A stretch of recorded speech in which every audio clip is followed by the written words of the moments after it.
All right, we are live, and Michael, whenever you're ready to start, they'll take the slate down. Awesome.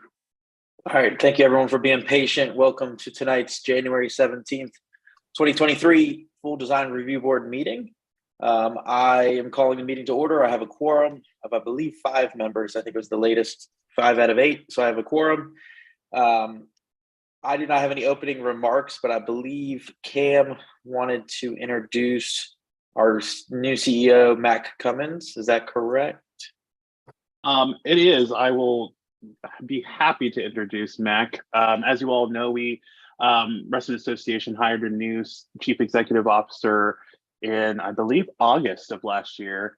And I don't believe that our new CEO has been introduced formally to the DRB. And so what greater opportunity than the first DRB meeting of 2023. So without further ado, I'll kind of introduce Mac. Mac, if you're on, I think you are unmuted. You'd like to introduce yourself to the group? That'd be great. Yeah, thanks, Kim. Hey, everyone. I'll be super brief. I'm terribly remiss in not attending one of your meetings until tonight, so I apologize for that, as I've been a little bit drinking from the fire hose here at the association. But I certainly have been following the DRB and learning a lot about our process. I'll just, by way of introduction, over the course of my career, I actually came up through city planning and architecture, and I worked for a number of cities that had design review functions through the entitlement process at the local municipalities that I worked for. So I'm really familiar with the concept of the DRB. I am not as familiar, certainly yet, with the specific design requirements or the intent of some of those things, but working very closely with Cam and his entire team to understand the applicability and application of some of those things, and working with the community as I kind of get ingratiated here. So I just passed about month 4 here at the association, and I couldn't be more excited to be here. And I'll just leave you all with the work you all do is really, really important on behalf of the association for maintaining the quality of life, and property values, in Reston. So I'm happy to take any questions if anybody has any of me. I'm going to sit in and observe tonight's meeting, and you'll see me pop in and out, as things come before you. And certainly I'll see you around in the community. I look forward to introducing myself in person. Awesome. Thank you, Mac. Welcome to Reston, and hopefully you're settling in nicely. Anybody have any questions for Mac on the board? All right. Thank you, Mac. All right. I'm looking for an approval of tonight's agenda. Do I hear a motion? So moved. Do I hear a second? Second. All right. All those in favor, say aye. Aye. Aye. Aye. Aye. I'm looking for a motion. Do we have any last meeting minutes, staff, that we're approving? Yes, we have November 15th, December 6th, December 13th, January 3rd, and January 10th meeting minutes to approve. Okay. So I hear a motion to approve November 15th, December 6th, December 13th, January 1st, and January 10th meeting minutes. So moved. We have a motion. Do I hear a second?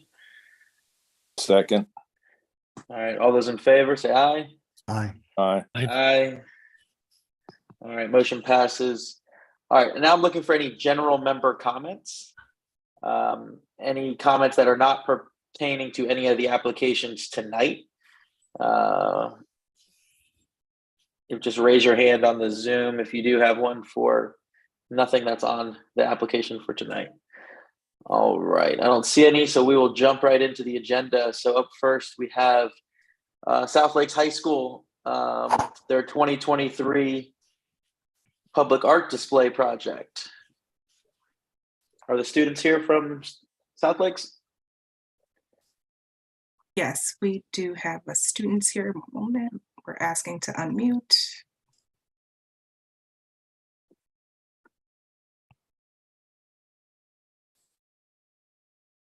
Marco has been unmuted.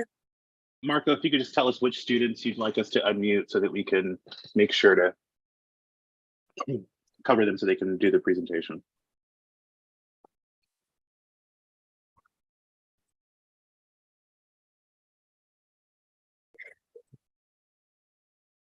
If you're one of the students that's going to be speaking, would you raise your hand using the Zoom feature so we can unmute you?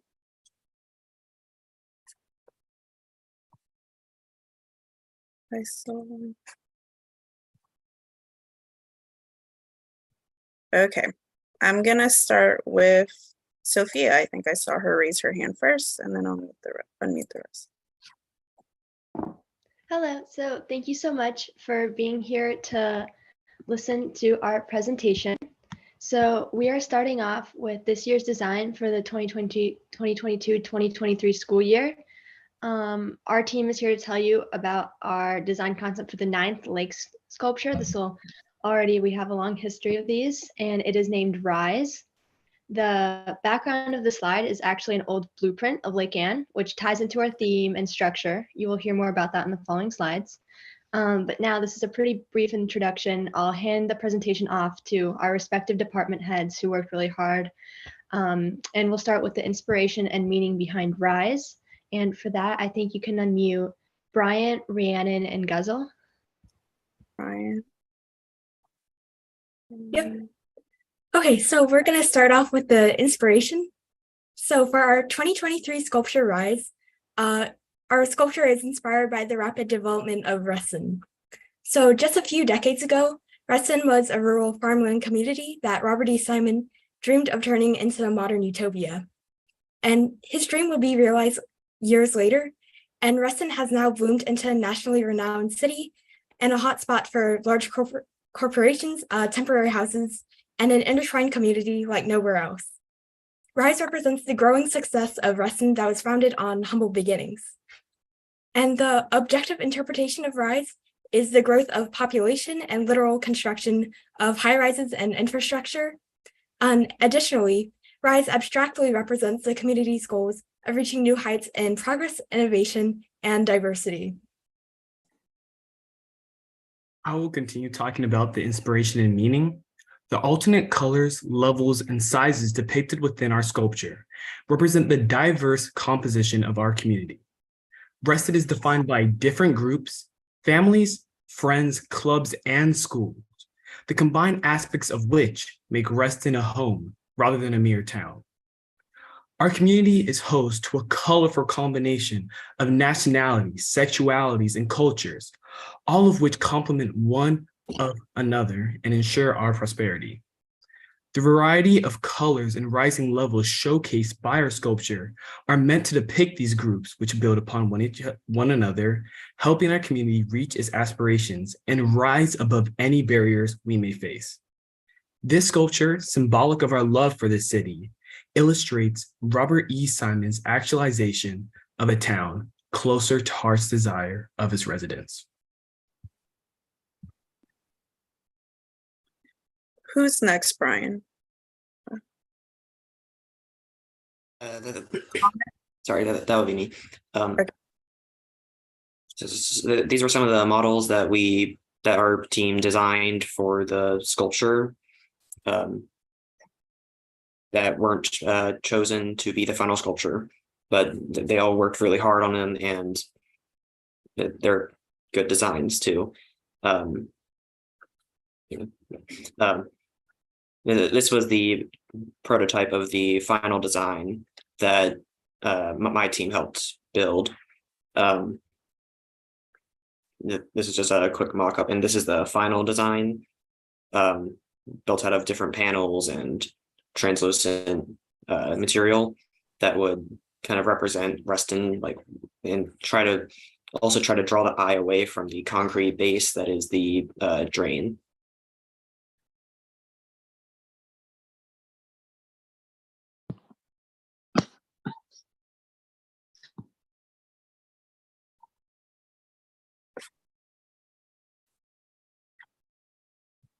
Okay, who would be next? Who's the next presenter? That's me. All right. So for designs, for the sculpture itself, we have a few design ideas. But one of our first ideas is pulling inspiration from various pieces of public art and sculptures from around Reston, pulling specific features which make such sculptures, really themselves, and just creating sort of a compilation of all the art and public art up to date from all sculptures and such from RTC. For example, like the yellow sculpture at RTC, pulling just specific features and elements of these sculptures into Rise itself. Our second design idea is a sort of stained glass effect, and this will be done using tinted plastic panels. And hopefully, as our viewer moves, the translucent panels, which would be like the sides of the building as you're moving. For example, if the sides of the buildings on Rise are made of primary colors as you are going across the walkway or just driving your car, you can see the overlap of these transparent panels. And then, for instance, a red panel and a yellow panel are overlapping. You'll see secondary colors such as orange and such. And just at the different angles you're viewing the sculpture itself, you'll have a sort of different experience. And it's a really dynamic visual experience, which is pretty cool. And our third idea is creating a sort of abstract representation of growth. And this will be done using creating a gradient of simple shapes and patterns from, for example, really condensed visuals at the bottom of the sculpture. And then the further up you're looking at the sculpture, it starts to become more loose and more abstract. So sparse designs on the top and more condensed designs at the bottom, or vice versa. And then we can also have hollow buildings with varying window color, size, and shapes, which have an illumination within the building. There'd be an illumination within, and this will be done with lights. And based on, for example, if the windows were, again, to the second idea, were made of some sort of tinted plastic panel, the light emitting from within will come out of the window panels, and that will just have like a really nice visual. And then lastly, we can also kind of think of the buildings itself as light boxes. So if we were to place stationary objects or dynamic moving objects such as wind chimes within these boxes, we'll be introducing some sort of shadow play. And the way the light interacts with the object itself, it will portray a shadow on the translucent, sort of opaque walls of the buildings, and look really cool at night. Yeah. Is anyone else speaking? There's two representatives still with their hands raised. I'm going to unmute you both. I'm up next. I'm Andrew Wood. As you can see in this quick cab model I made a mock-up of the frame for the structure. Essentially, because this structure is going to end up being so large and so tall, we figured the frame underneath it needed to be really strong. And that's where we came up with the subunit design. The subunit design is where we have separate structures or cubes that are 2 to 4 feet dimensionally, and they're all bracketed together. As you can see in the quick CAD mock-up I made, like on the face, that we could put brackets really anywhere if the need arises. This will not only simplify the construction process by allowing us to create a much simpler unit, but will also make the structure much stronger, as everything will be braced together and bracketed together, and there will be a lot more cross support. I'm assuming you're done, Andrew. I'm going to mute you, and then yes, your person. Hi, I'm Aiden. So the materials we planned on using would be like treated lumber for the boxes that we just saw, for the frame with paneling, And we would also use a very large amount of brackets to connect all of the boxes together with solar panels, the batteries, the controller, and our general electric system for any lighting needs that we might have, and the aircraft cables and Simpson strong ties to keep it on the spillway and kept together.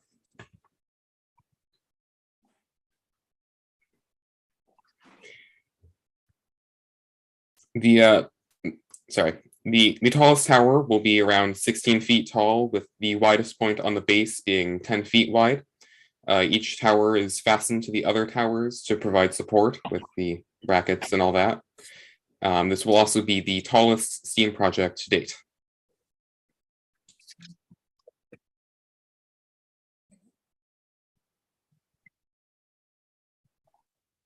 Does the board have any questions for the representatives? Oh, this is actually Guzzle's going to be doing this one. Yeah. Oh yeah, sorry. I tried raising my hand. Okay. It's okay. Sorry. All right. So when it comes to fundraising and budget and the finances of the future of RISE, this year STEAM team has done extensive and diligent fundraising work, committing many hours in volunteering to support our new project.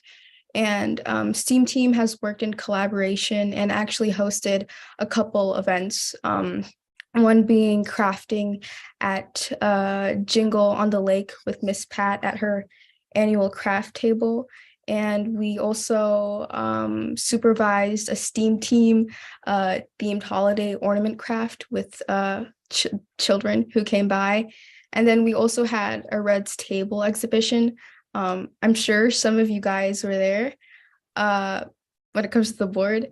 And there we basically exhibited somewhat possible mock-ups for the 2023 sculpture. And there we had representatives of STEAM team come and discuss the models, the future of STEAM, and the new project. And there we also had art there, which provided picking up calendars and donations. So last year, STEAM team had a budget of around 5,000, but with consistently showing up within our community, we have surpassed our goal by 1,000, arriving at an upwards budget of $6,000. So.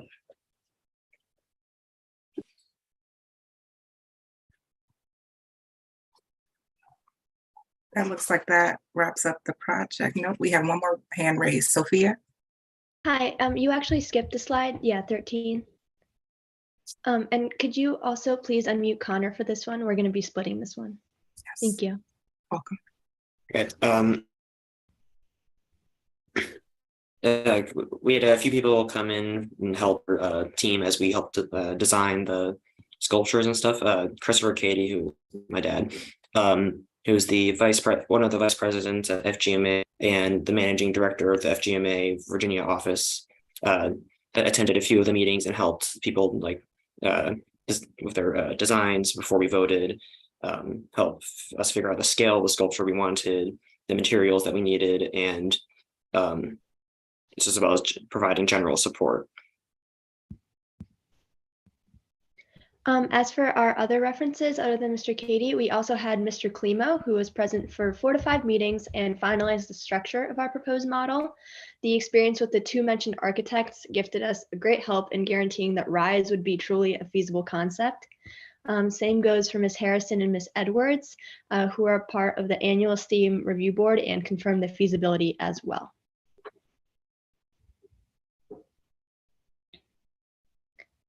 And in the end, we received really critical feedback from them and are incredibly grateful for all the support. And just 2 more slides after this. Thank you. So this is a really quick mock-up of a proposed schedule. So right now, we are currently in the January phase where we are presenting it to you and finalizing our artistic designs for panels. After hopeful approval, we will begin fabrication of the model, which will continue all the way through May, until we will hopefully finish the fabrication and install it on the lake. We are really aiming for an early install time this year, because last time we had to work into the summer, but this time we would hopefully like to finish it before school ends.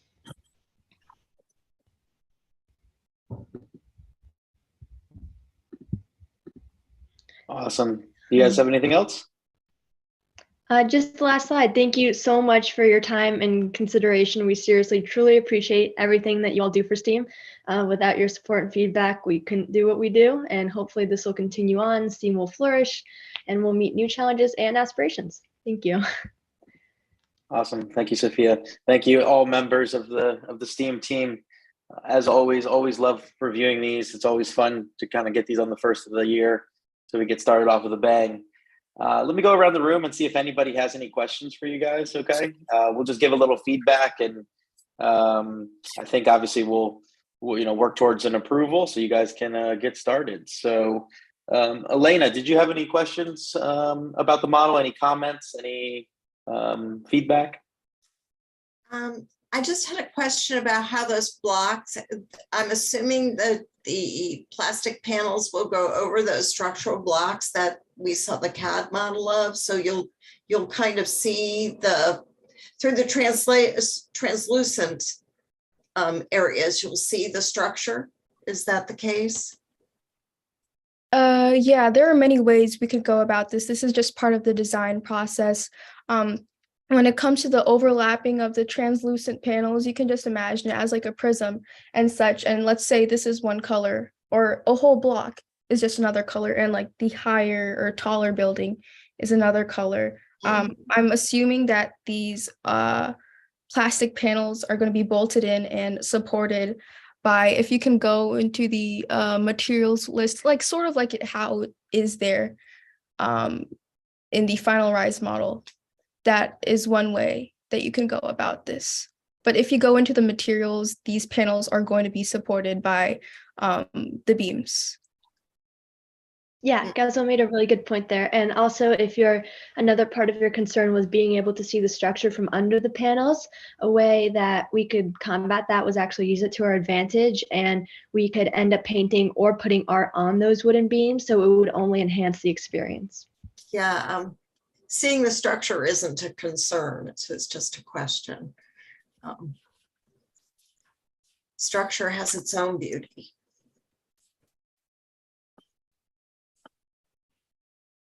Anything else, Elena? No, thank you. And thank you for your thoughtful responses. Brian, did you have any questions? Just one question and one comment. Will there be roofs on top of each of these blocks? It looks like that it's open in the model, but would there be roofs on them? Yes, I would be assuming so, because we don't want anything coming within the buildings itself. We've also talked about during the design process the usage of lights and things like that, and we wouldn't want that to be destructed by any sort of like weather and impacts as of the such. So we would be having roofs to these buildings, yes. Yeah, 100%. And what we could also do is, are you aware of our model of Vedestria, which is currently in Reston Town Center? The one we installed in front of the Hyatt Park Hotel. What we did with that sculpture is actually on the roof, we added an art installation as well. So that actually brought up a really good idea of maybe we could put art on the roofs of these individual blocks. And that could be really interesting for like drone shots and views. That would be great. Excellent. No, I would say well done to you all and your team. I think you've done an excellent job, and I very much appreciate the background that you went into on kind of the inspiration for the model. So thank you. John, did you have any questions, comments, feedback? No, just a couple of comments. I think the idea of prefabricating the structures so that they're already made off-site before you come onto the lake to assemble them is a great idea. And it would vastly simplify assembling that in a timely fashion, I would think. But all of that has to be done in a modular fashion off-site. But it looks like that's the direction they're going in. I really like that idea. Okay. Bruce, did you have any questions, comments, feedback? One comment, just I was very enthusiastic about the theme and its ability to take that theme and give it a representation by shape, color, height. I thought that was the diversity notion really comes through, and I think the team did a great job taking that inspiration and making it into art. And my only question had to do with what the concept was for lights and whether we have to address those. And this is really for you, Michael, whether we need to address that some way now. Yeah, I think since they're just doing 12-volt solar lights that are going to be inside, are the lights, I'm assuming, are going to be inside the boxes, or are they going to be uplighting the box?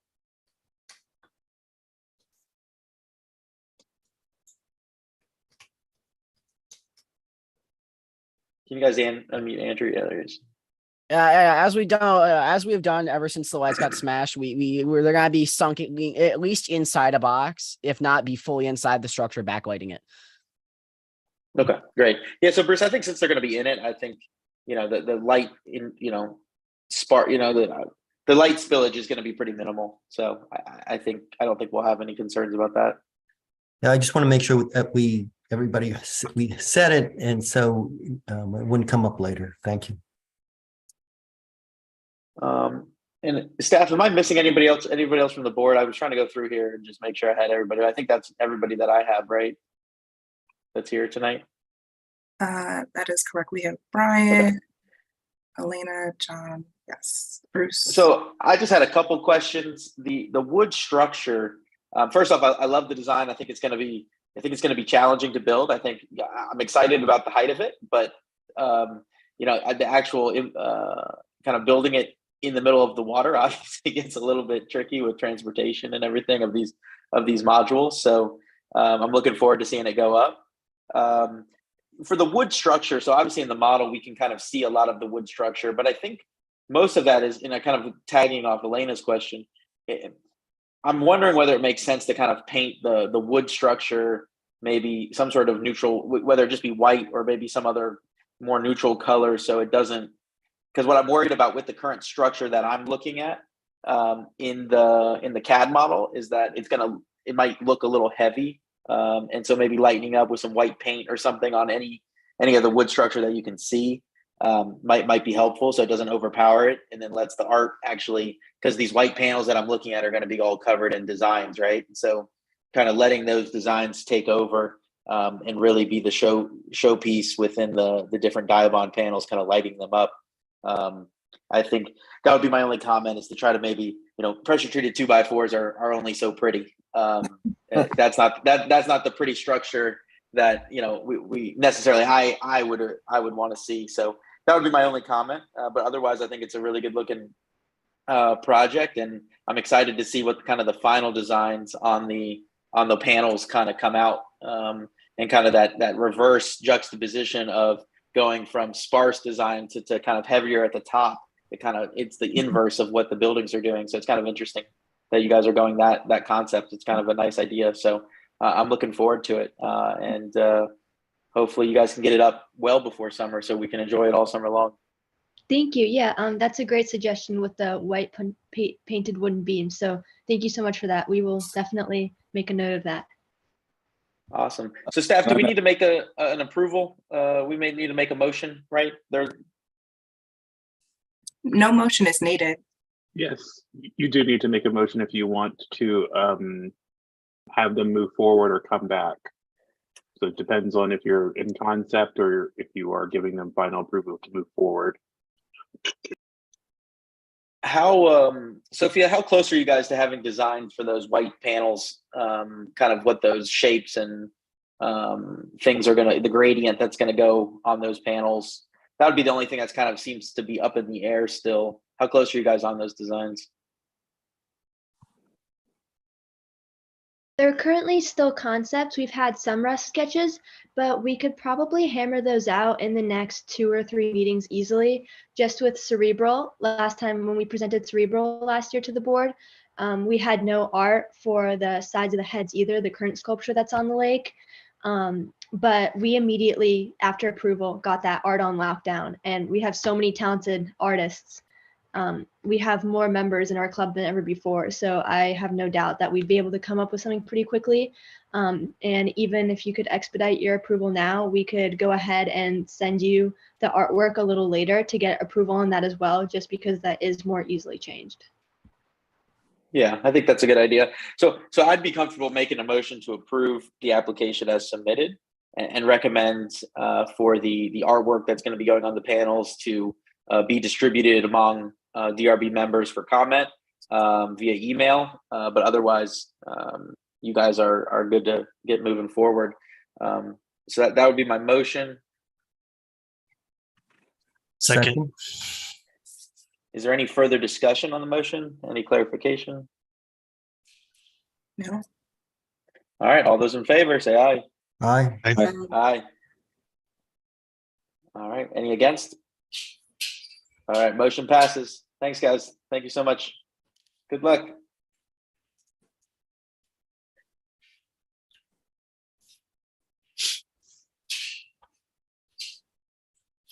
Bye. Thank you so much again for all of this. We really appreciate it. And good luck with the rest of your meeting. Thank you. Thank you. Bye. All right. Moving on to agenda item G, which is Ridgewood Cluster. And I believe this is an appeal, correct, Steph? Correct. This is an appeal. We're on G. You're showing H right now. I have unmuted that appellant. This is an appeal from the cluster for solar panels. Yeah, so for appeal, you guys need to prove that a guideline was misapplied or that there is new information. Is the appellant on? Yes. Yes. They are, and they have been unmuted. You are welcome to speak now. Hi. Yes. So hello. So just a reminder. So just provide for, since this is an appeal, before we get to the kind of nitty gritty of the application, we just need to, you guys need to prove whether there's a misapplied guideline or unless there's new information as well. So one of those two items, and then we will take a vote on the appeal. I believe John and myself are not allowed to partake in the appeal vote. And then if it is granted, then we'll hear the case de novo. So go ahead and take it away. Okay, thank you. I have been thinking for the last few minutes how tough an act it would be to follow those high schoolers. So thank you very much. Here I am. They get to do a lot more exciting things. I will keep this brief. We have our solar panel standard. This is it. It was based on the DRB approved standard that the towns of Waterford cluster already put in place. And our standard gives homeowners parameters for what they should do. It doesn't specify the number of panels they can have on their roof because our different homes have different sizes. They'll have different requirements. The technology is going to be changing. The building code is probably going to change too. So without being overly prescriptive, we said, okay, here's our standard. And I attached the standard to the application. So that's basically what it was. And I guess the thing that might have been misapplied was that perhaps there was a misunderstanding. I've explained basically what our application was, and I'm appealing the original decision. And I will answer any questions that you have, of course.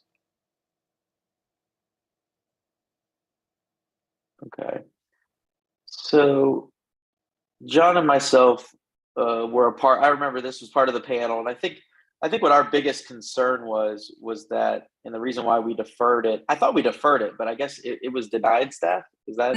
No, it was a deferral. Yeah. So it's not an appeal then. This is an appeal of the additional information that was requested in the deferral, which was manufacturer specifications and a picture of how it would visually impact the community. Gotcha. Okay. So interesting. So Cam, walk me through, because to me it's a deferral and they're just choosing not to provide the information we asked for in the deferral. Excuse me. I don't think I can agree with that. The concept behind our application was that by having guidelines rather than being overly specific about what things should exactly be. For example, specifying the maximum number of panels. We felt that without having a specific example, which we didn't because we're setting a standard, we're not approving anybody's home. We're just saying, okay, we have different types of homes. They'll have different types of needs. They'll go to different companies. So we can't specify the size and shape of each panel because who knows what it'll be. However, we can put in place parameters so that when they come to us, one thing that is for sure, the panels cannot be cannot be closer to the edge of the roof than 18 inches. Okay, but beyond that, we did not want to be so specific. And we also specified in our standard that the homeowner's application must include photos, installation drawings, descriptions, and scale drawings or photos as specified on the DRB application checklist. So anything that the DRB would request, the specific information, not hypotheticals, but the specific information would be available for the DRB and also for the board before it even gets to the DRB. So we want to have in our standard some broad guidelines that we can apply. So when we get the specific information, the specific cases, then we can make a conclusion. So, Michael, to add to that, I think the cluster is is procedurally correct if they believe a guideline was misapplied or there was new information not readily available, whether the decision of the DRB panel to defer or not, they do have the ability to appeal a deferral. So they don't agree with the decision to defer the application because the information requested, and Dana, correct me if I'm wrong, you don't believe is necessary. We believe that it is not, the only information we could give you would be hypothetical because there is no real tangible example about any panel because nobody has come to us and said, yes, we want to put solar panels. This is the size, this is the shape, this is the model, here are some pictures. So what we're trying to do, as we do for everything, we're trying to establish standards so homeowners can proceed with their projects and they will provide all the information that you requested here in terms of specific photographs and all the rest, because they will know exactly what it will be. Correct. Yeah, and I'm not arguing that. What I'm confused at is more of a procedural thing on our side of things. To me, I could not get a deferral. I cannot get an appeal to a deferral because I did not apply any guidelines. I did not make a judgment on whether it was approved or not. And so I don't know if Tony is on and can kind of weigh in on what I'm asking. But to me, it doesn't make sense that you can appeal a deferral because we never made a motion. We never made an official denial or approval. So how would I have misapplied a guideline or hadn't, to me, it's just reviewing the application just the way it is. And they didn't want to provide the information that we asked for, and that's fine. I mean, well, hold on one second. This is more a procedural thing. So let me just ask with Tony, if you can unmute him and just see if he can weigh in on what I'm asking, because I just don't understand how we can vote on accepting an appeal that to me is not a valid appeal. To me, we should just review the application. I would tend to agree, Michael. There's no final decision reached, and thus there's not an appealable issue at this point. All right. So am I okay with just proceeding with the application as just reviewing it as is, and we don't need to vote on an appeal? And then that would still give them the right to appeal if they don't like our decision after this. I think the appeal is before you, and I would deny it as a lack of standing at this point, send it back to the panel, and go from there. You don't think we can review it tonight? I don't. If we do this tonight, because you don't have a final appealable decision.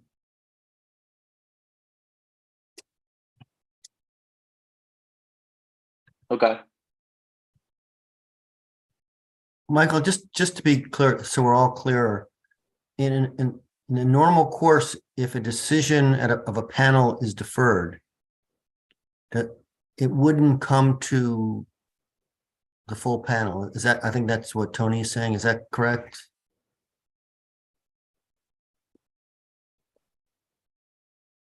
Think about it this way, Bruce. If a circuit court didn't rule on a matter, but instead chose to continue the hearing to a date certain, that would not create necessarily an issue that could go to a higher court, because the parties are left essentially where they are. The status quo is maintained unless that information at the next hearing is either not provided, in which case the panel can make a determination, we will not grant it, or we will grant it. This is it's more in limbo now than anything else. I agree. I was just trying to, I agree with your analysis. I was just trying to help make it more efficient for the applicant. That's all. If there was some way to hear it tonight, that's all I was thinking about.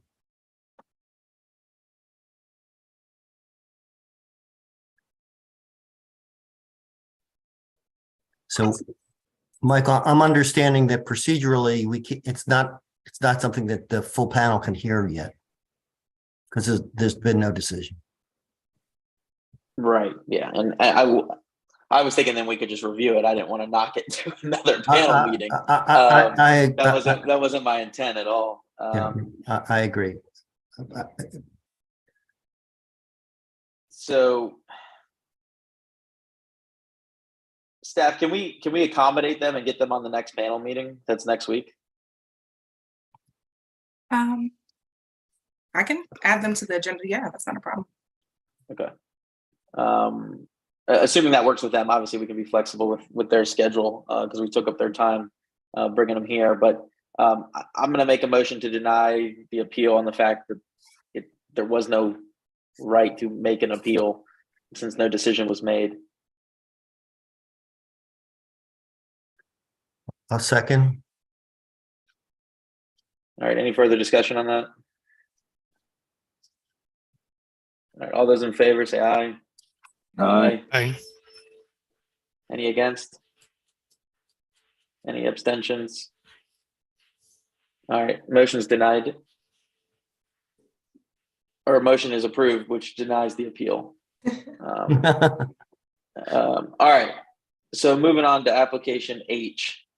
Michael, but I just wanted to emphasize for the applicant that we're going to do what we can to get it on to the next panel if that works for them. Yeah, LaShawn, if you could reach out to them and just be obviously you guys are always accommodating, but just extra accommodating due to the circumstances. It works. It works, and I would appreciate an explanation of what we are supposed to do differently next week in order to have a resolution. So I appreciate that. Thank you. Yeah. So next week, all you would have to do is come just like you did tonight with your exact application and just say, we feel this is adequate for what we're asking for, just like what you did. And then that panel will make a vote on it accordingly. So it's just a different panel, but the same paper. Correct. It's only a 3-person panel. So it's just that way it gives you the right to, just in case it doesn't go in your favor, you still have kind of, if you were to get denied tonight, as an example, your appeal options are very limited. Where if you get denied at a panel, you have a little bit more flexibility of appeal. So we would hate to take that away from you. Okay. Thank you very much. Okay. Yep. Thank you. Thank you for working with us. Application H, 1160 Saffold Way.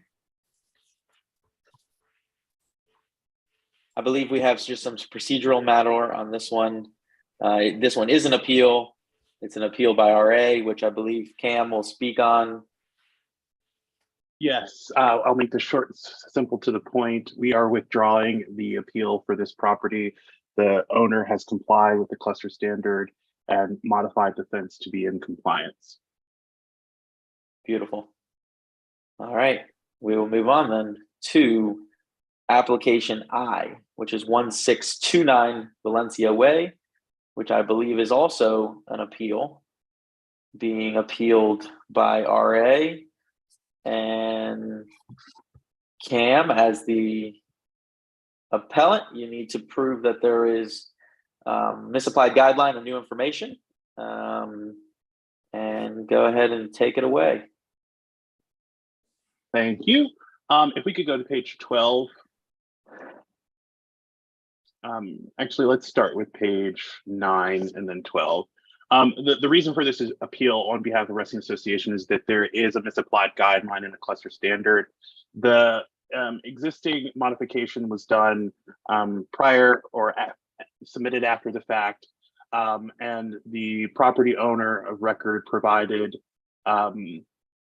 the replacement of the shingles on the bump out or sunroom modification to be a 3-tab asphalt shingle. That material is not cluster standard for the cluster and therefore is not approvable. In addition to that, on page 12, you will see the other cluster standard that was not followed was related to the windows. If you could scroll, I'm sorry, page 11. If you see, the standard is clear, all windows are sliders and have no muntins and mullions grids. The cluster is very clear in their cluster standard that has been DRB approved that the only approvable window style in this cluster is sliders. And so if you look at page 15, the existing modification does not comply with both of those standards. The roof is not a cedar shake that is natural or synthetic, and the window material style is not consistent with the design guideline, which says that all windows must be harmonious, but also the fact that they are not sliders, they are in fact double hung. I am not aware of if the DRB was clear on the cluster standard or not when the panel initially reviewed the application. This is a matter of procedurally following the cluster standard. If this application was before the DRB prior to them making the modification, would the DRB have approved this given the established cluster standard?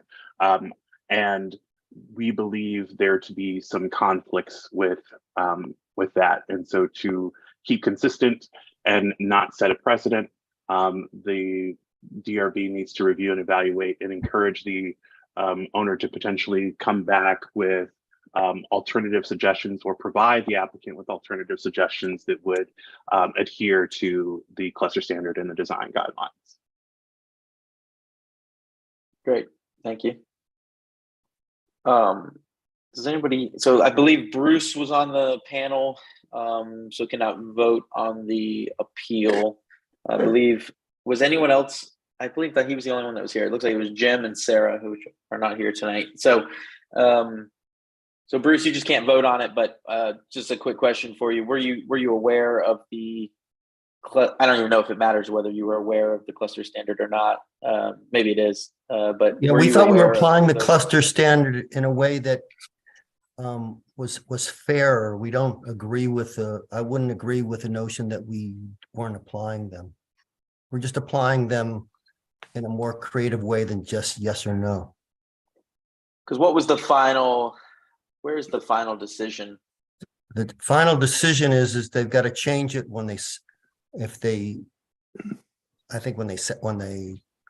when it's time to change the windows. Or they sell the property. That stipulation was removed. About the selling? Yes, because this was a POA and the owners sold this property. They didn't want the contingency to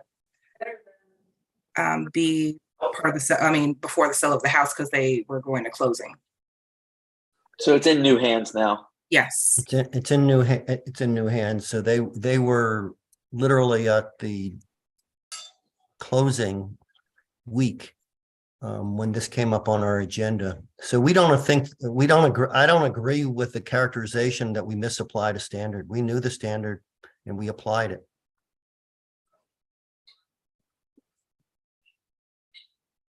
We just. Can I ask a question? Sure. Yeah. So I guess the intent was that it was a temporary allowance, that it was not approved as constructed. Did that apply to both the roof and the windows, or just the windows? Or the windows, the roof, and the siding.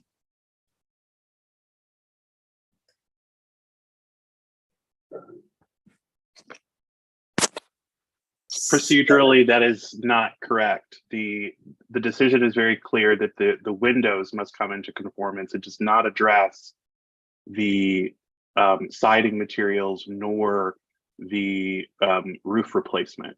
So if the intent was to have compliance with all three elements at the time of substantive repair or replacement, the decision does not reflect that intent. Yeah, I agree with that. Well, let me ask a question. If that were the decision, would the RA be appealing? It is the opinion of RA on behalf of RA for the design guideline and the cluster standard that we still would have submitted the appeal on the grounds of a misapplied guideline and cluster standard. The materials that were chosen and used are not a part of the DRB approved cluster standard for this community. But I think you can't have it both ways. You can't say that if it applied across the board, it would be a different decision. Because but so is the issue that it didn't apply to all three, or is the issue that that even if it did, that's misapplying the standard to make it a requirement on as we did conditioned on the requirement to change it in the future. Our notion is if the concern is that it's misapplication, that's incorrect. If the concern is that it didn't apply to all three features, that's a different question. But you can't have it apply. It's either applies to all, and that's your concern, or is your concern that it applies to one? My view is that the decision could be appealed so that it could be corrected to apply to all three features with the same condition, and it would still be consistent with the standards. I think it's semantics on how you all either accept or deny the appeal and the reason for it. But our position, and it will be that way regardless of, I think what Elena was alluding to is that the materials are not DRB approved for this cluster. And so the fact that the decision doesn't address the replacement of the roof materials and the siding materials to be eventually replaced is a secondary issue that, definitely has merit, but is not the reason for the appeal. I just want to make it clear that if the DRB makes a decision, putting aside that it's one issue instead of, if it was for all three issues, but it's not approving I disagree with the characterization that we're misapplying a standard. We're applying the standard. How we apply the standard is the DRB's discretion. Yeah, and I think we could if we table the cluster side of things, right, and we just look at our normal guidelines for additions and how they need to be visually integrated into the existing house, whether it's be the use of approved materials and approved windows or trim styles, etc. To me, that guideline was not necessarily applied for. If this, obviously this is a unique thing because it's existing, but if this was a brand new thing, there's no, I don't think there's a chance that we would have approved it if it wasn't existing, because of the multitude of not violations, but not following the cluster standards. So for that reason, I would say that the new information or the misapplied guideline is not a cluster guideline, but it's more of our overall visually integrating additions within cluster kind of standards overall that we have, that would be the guideline that was misapplied. Because to me, this is not consistent with the design of the current home. And that's kind of where I'm leaning on it. Yeah, Michael, part of the challenge here is that this is a situation that the people bought something that was non-conforming and then changed it again to make it less conforming. So it's kind of insult to injury here, because they didn't build the bump out. They modified the bump out. And when they bought it, the issues that we're talking about here, because it had problems when they bought it, were not addressed by the review at that time. So I, for one, am sensitive to the situations where people buy something and then afterwards are told, oh, by the way, it's non-conforming. So it started when the people who are now the sellers originally bought it, it was non-conforming. Then they made it more non-conforming. So we have to live with this, our own sins as the DRB in the covenants, because we didn't catch it on the first sale, so we're catching it on the second sale. Bruce, just to add one small point, if we could go to page 14.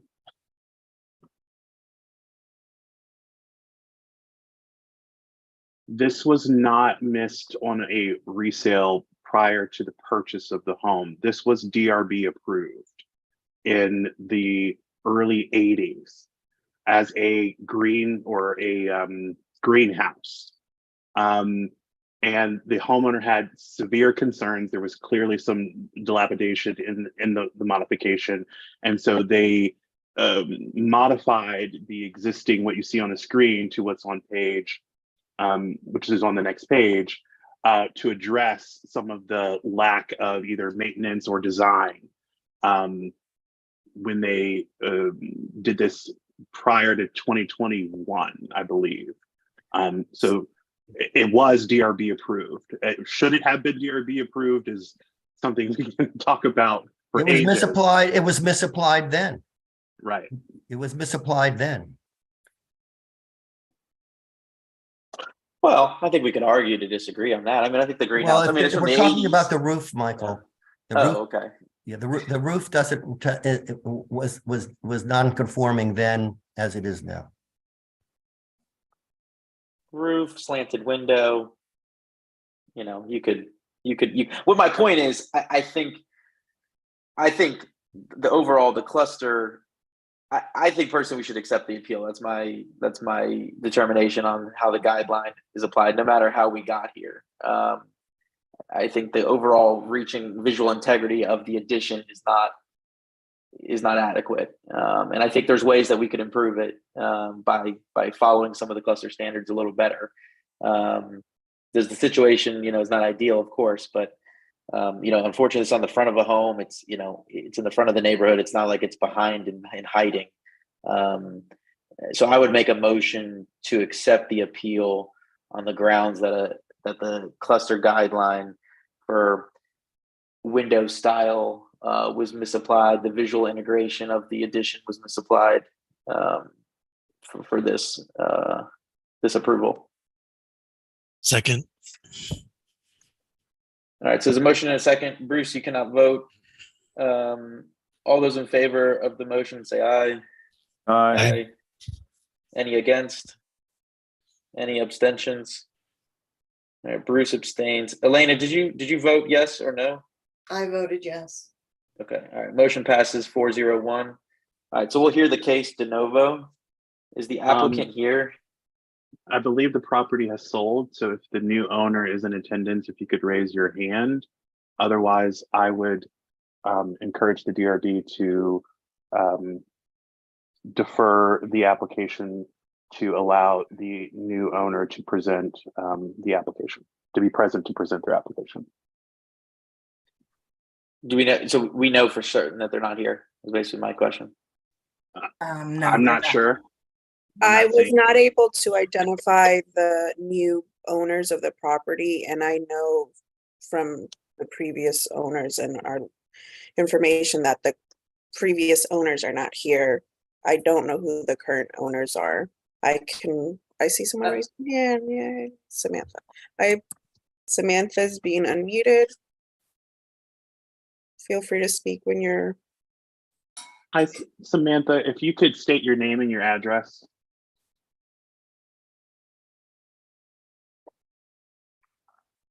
I'm trying to unmute her again. Let's see. Hello? Hello. Are you in reference to 1629 Valencia Yeah, Way? yes, I am. Good evening. My name is Peter Romanoli. I'm here with Samantha Largess. We are the proud new owners of 1629 Valencia Way. Awesome. So are you guys prepared to present tonight? Or Probably not. I've got all sorts of thoughts, but I don't think it would be advantageous for me to give a full presentation right now. Okay. So what I'm going to do is I'm just going to kind of make a motion to defer it with some suggestions. And I don't even know if I'm allowed to do that, actually. I can defer it. I don't know if I can give you suggestions. Let me just give you a couple. Just it won't be in the motion, but I think the big thing that is a sticking point for me here is the window style is clear that it's not in the guideline for this cluster, and that the shingles are also not an approved standard. I think those are the two main sticking points that visually make this thing not integrated into the existing structure. Luckily, it's a small addition. I know it stinks that you guys just bought it. I know I'm sure you don't want to have to do anything to it. I'm here to work with you. You know, we can have an extended timeline if that helps, to be able to if we do a motion where we have to kind of do some changes, or we could give you guys some extra time than what's typically normal. But that would be just kind of my 2 cents for what it's worth for when you come back in with a kind of a presentation.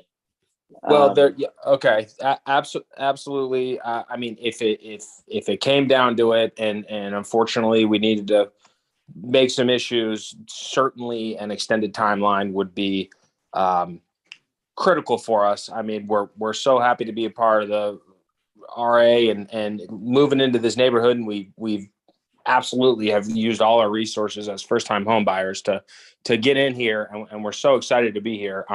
Quite honestly, to peel back the curtain a little bit, when this went to the board, when Camille, the previous owners, when they got the approval for originally, whenever that was two weeks ago, I mean, our entire financing and appraisal was tied into, it's a long story, but it was tied into the board saying, yes, we approve. So there's a lot of layers to this cake. We know some things might have to change. I would love to just, if you give me a minute, to reiterate what Camille, and the previous owners brought up. When the changes they made were, no, they didn't conform, but they took basically a greenhouse hanging off the quote unquote greenhouse hanging off the side of this thing with plexiglass and cold winter air rushing in, and they put in real windows, and they made the space livable. And at the time, the reason there's no cedar shake is the contractor they were working with said, listen, I can't put the cedar shake up on this. Furthermore, and I'll give you your meeting back. Furthermore, I'd also like to reiterate that there is no other instance where there's this type of feature in any other unit. This is very specific. This happened, God knows when this happened, 2 owners ago. Who knows how it was even constructed. So it's a very unique situation. Thank you for considering us, and we love it here. We're happy to be here, and thanks for working with us. Michael, if I could make a suggestion to provide the new owners until the June DRB meeting to work with staff and potentially a volunteer DRB member to work through any of the things that they might want to work on. I think that would be appropriate. Yeah, and I think personally this could just go to a panel meeting. If since we're hearing it de novo, I think we would be okay. This would be a small addition that could be reviewed at panel level, so we don't have to be at full board. Is that can I say that as well? It is your motion, sir. I'll make a motion to defer the application for the applicant to work with staff and a volunteer member of the DRB on coming to a more visually integrated cluster guideline approved sort of addition, and to allow them up to 6 months to reschedule to get on a panel meeting. Second. There's a motion and a second. Any further discussion? Just a clarification, there were 3 items on that were addressed. Is your motion going to all 3, Michael? Yeah, I mean, I could approve the siding, but I don't know if it really matters. I'd rather just approve a holistic design. It was really it was really just for clarification. Yeah, no, it would be for the whole application. Okay. All right, all those in favor say aye. Aye. Any against? Any abstentions? All right, Bruce, did you vote? I did. You said okay. I didn't hear you. All right, motion passes 5-0. All right, thank you guys.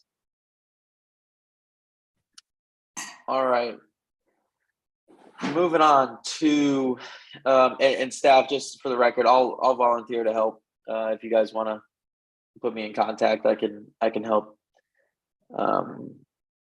Okay, perfect. Thank you. Yep.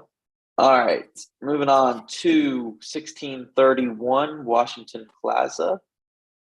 The owner is here as well as a contractor rep that he has supporting him, Graham and Yasser.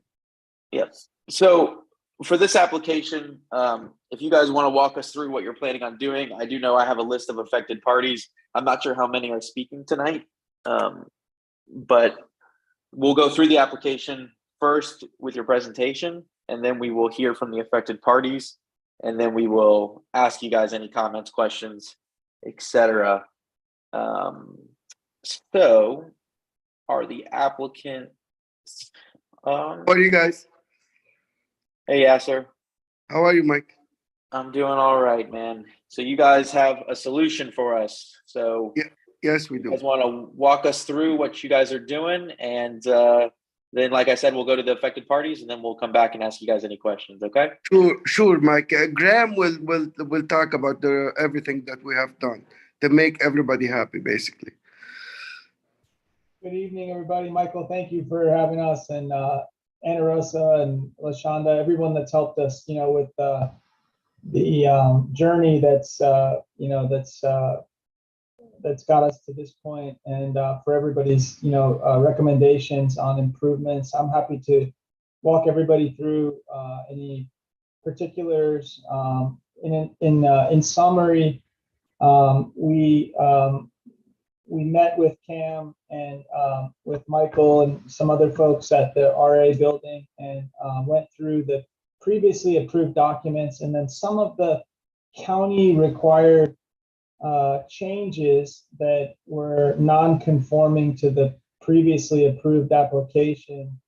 And then we took recommendations from everybody and incorporated those into the drawing that we have here.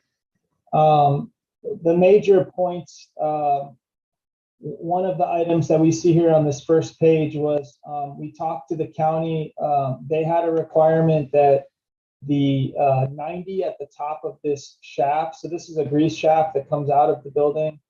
Yes, that point, they required us to extend that to maintain an 18-inch combustible materials requirement because they couldn't conclusively tell us, what the materials of the building were.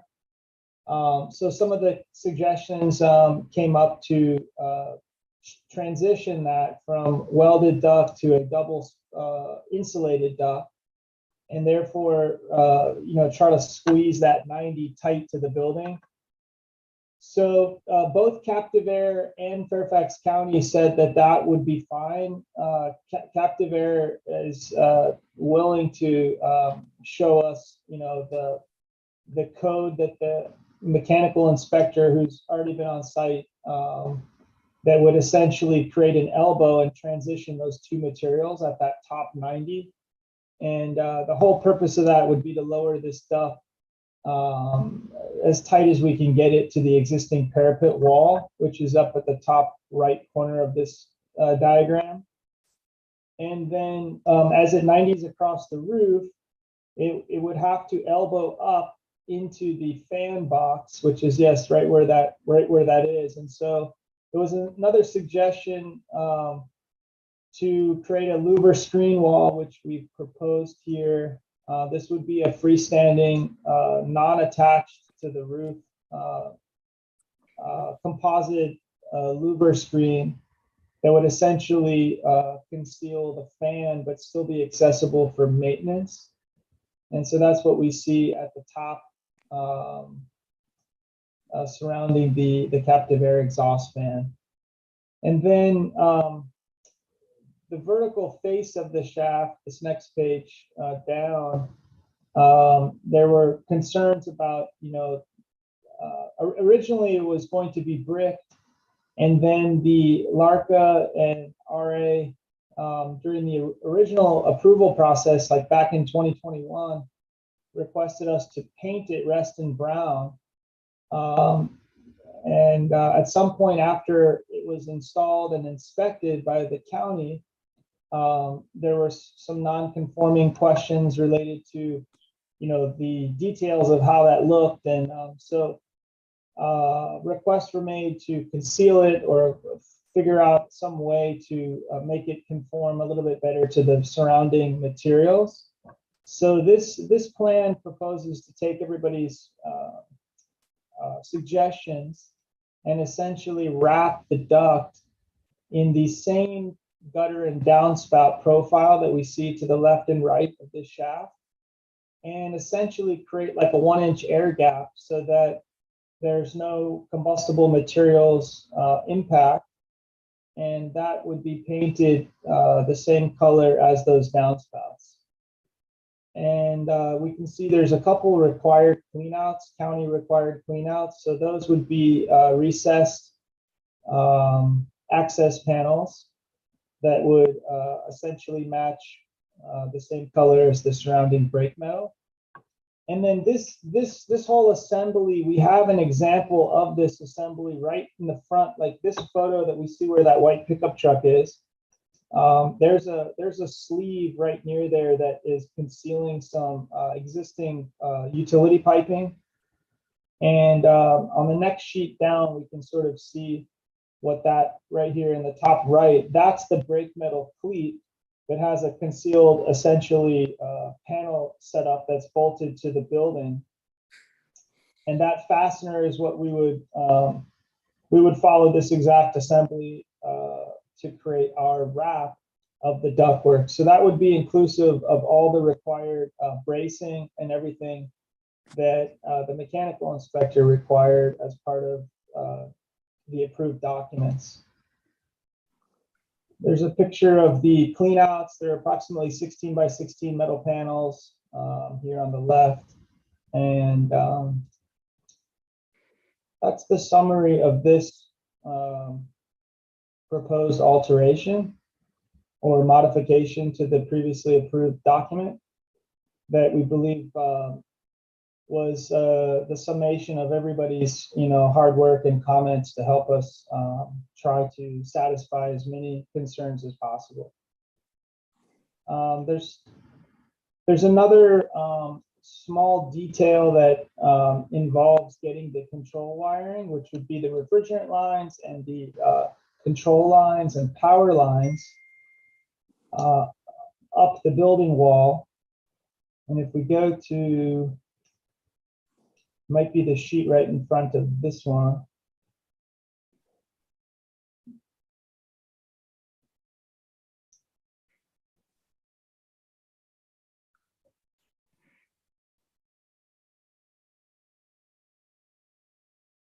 That's sheet 25, maybe. Try that one. Or maybe the one in front of that, 24. Yeah.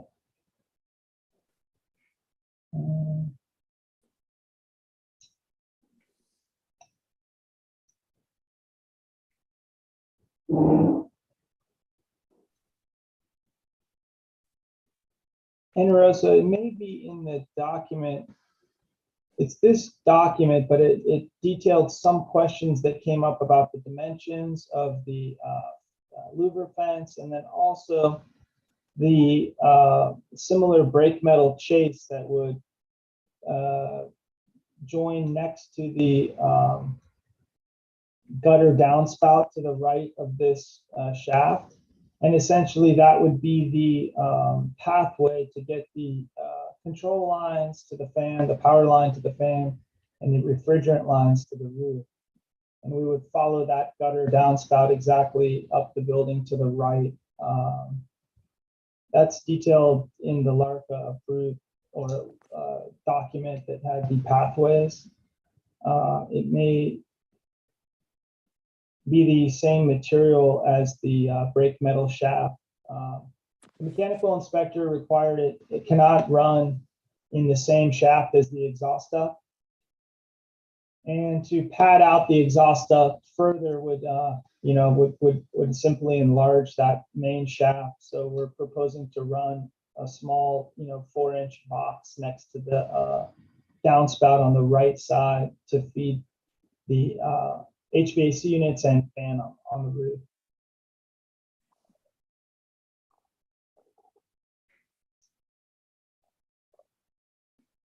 Yeah, I didn't see that in any of the paperwork. I understand what you're saying, Graham, but I don't believe it was in any of our paperwork that we have. But we can figure out something. We can talk about that once we get to that kind of point. Okay. Can you go over the louver a little bit more and what that material is and how it's attached to the roof? And Sure. Yeah. So the louver is essentially what we could find, looking around Lake Ann to try to figure out the most, architecturally pleasing material that wouldn't have to be maintained. So we found a prefab composite louver fence material that comes in 5-foot by 5-foot sections. And there are some attachments that essentially give it some legs, so it would stand on the roof and be supported to the side steel beams that hold up the fan, but not necessarily. There's no penetrations on the roof, and there's nothing touching the roof from an equipment perspective. So we didn't. Yeah, there you go. It's that picture on the left. So we were proposing to follow this type of plan that essentially these would sit, as freestanding legs. And then if in fact this ever had to come down or uses change, this could simply just be picked up and taken off the roof. We also wanted something flexible. So if the unit needed replacement parts or access, for grease maintenance, it wasn't going to be overly complex to access the unit and the ductwork connections. We're also certainly open if there is a standard or a specified louver fence material that RA or the DRB or LARCA has in mind. We're happy to, accommodate that. But this was what we could find to present. How tall would the louver be? It comes in a 5-foot section. It would sit about 12 inches off the ground. So it's roughly going to be somewhere between 5 and 6 foot. There would be some flexibility with that. If if there was a preferred height, we're happy to accommodate that. This was just a prefab composite panel louver screen that we found online. If everybody believed we needed to, arrive at a certain height above finished floor from certain viewpoints, we're happy to, to accommodate what the board thinks will work best. And is it on all 4 sides around the rooftop unit, or is it just on two sides, or how does that work? All 4 sides. All 4 sides. Okay. Yes.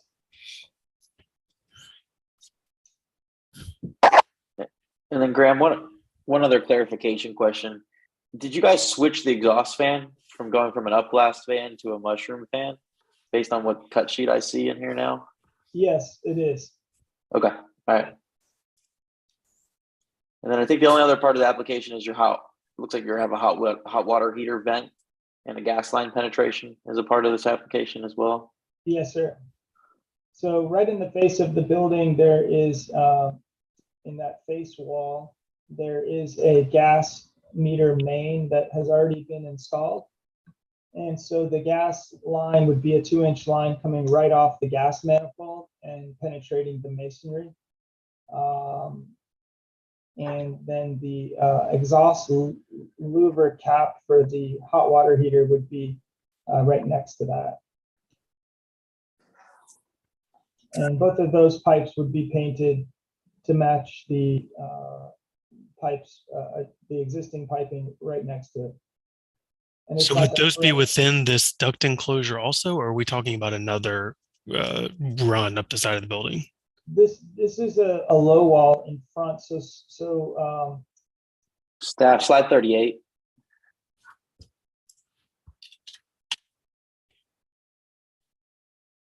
So there's a low patio wall. It's a concrete form wall that has masonry in front of it. And We can pull up the picture. It's not showing up in the slide. Yeah, it's out. taking a few minutes to load. Give me one moment.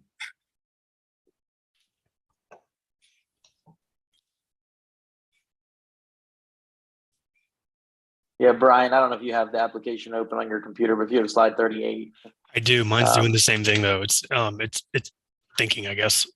Oh, okay. Yeah. It's like an image. It was like posted into the PDF, I guess. Okay. I'm not sure. It's coming out on the front wall that's near the parking lot. Oh, I see the little shore wall next to the in front of the white truck. Okay, got it. Okay. Correct. Yeah. That white truck. Yeah. There's a gas main there. And then there's what looks to be the neighbor's water main coming in, which has that little steel enclosure around it. But our service is right there. Yep. Slide 37 and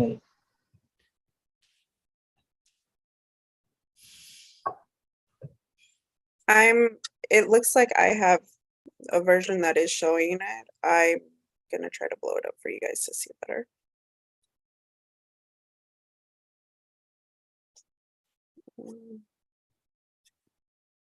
Sorry.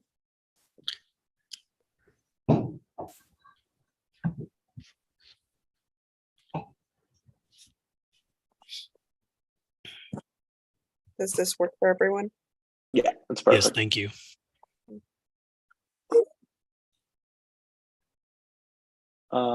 Okay, Graham. So anything else, or no? Those locations are essentially right at the ceiling height of the space below. And just in case anyone was wondering, how that arrived at that location, and then the gas main that the gas company put in is right in front of it. So we wanted to consolidate all of that into the smallest area possible. Yes. All right, great. All right. Well, what I'll do now is I'll hear from any affected parties that wanted to speak, and then we'll come back and ask you, any further questions or comments that we may have. Okay. Thank you. All right. So, staff, do we have some registered affected parties that wanted to speak tonight? I know we received a couple letters. Still, we're receiving them last minute. We today. did. Alex, Barry is on the phone, on the call with us. Bear with me. Yeah, so just while NRS is working on that, I just want to remind affected parties have 3 minutes to state their affected party status. If they're an individual and if they're representing a group, just let me know. And you'll have 5 minutes to state your affected party status. And staff will let you know when your time starts and stops. So I've unmuted Alex. Give me one moment. Can you hear me? Yep, there you are, Alex. Okay, you can hear me? Yes, sir. Okay, Your great. time starts now, Alex. You have 3 Okay. I submitted an affected party, and I listed a number of things, and I referenced page numbers in the PDF file, and it looks like my page numbers might be slightly off. I hope that's not going to be too confusing. But in essence,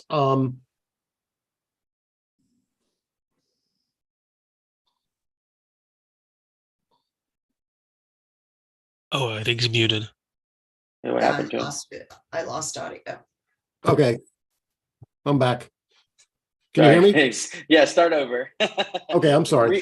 Restart his clock because you accidentally muted yourself. Okay, there was a plan originally submitted to LARCA, to DRB, and I originally had a problem with it. I submitted an affected party statement at the time.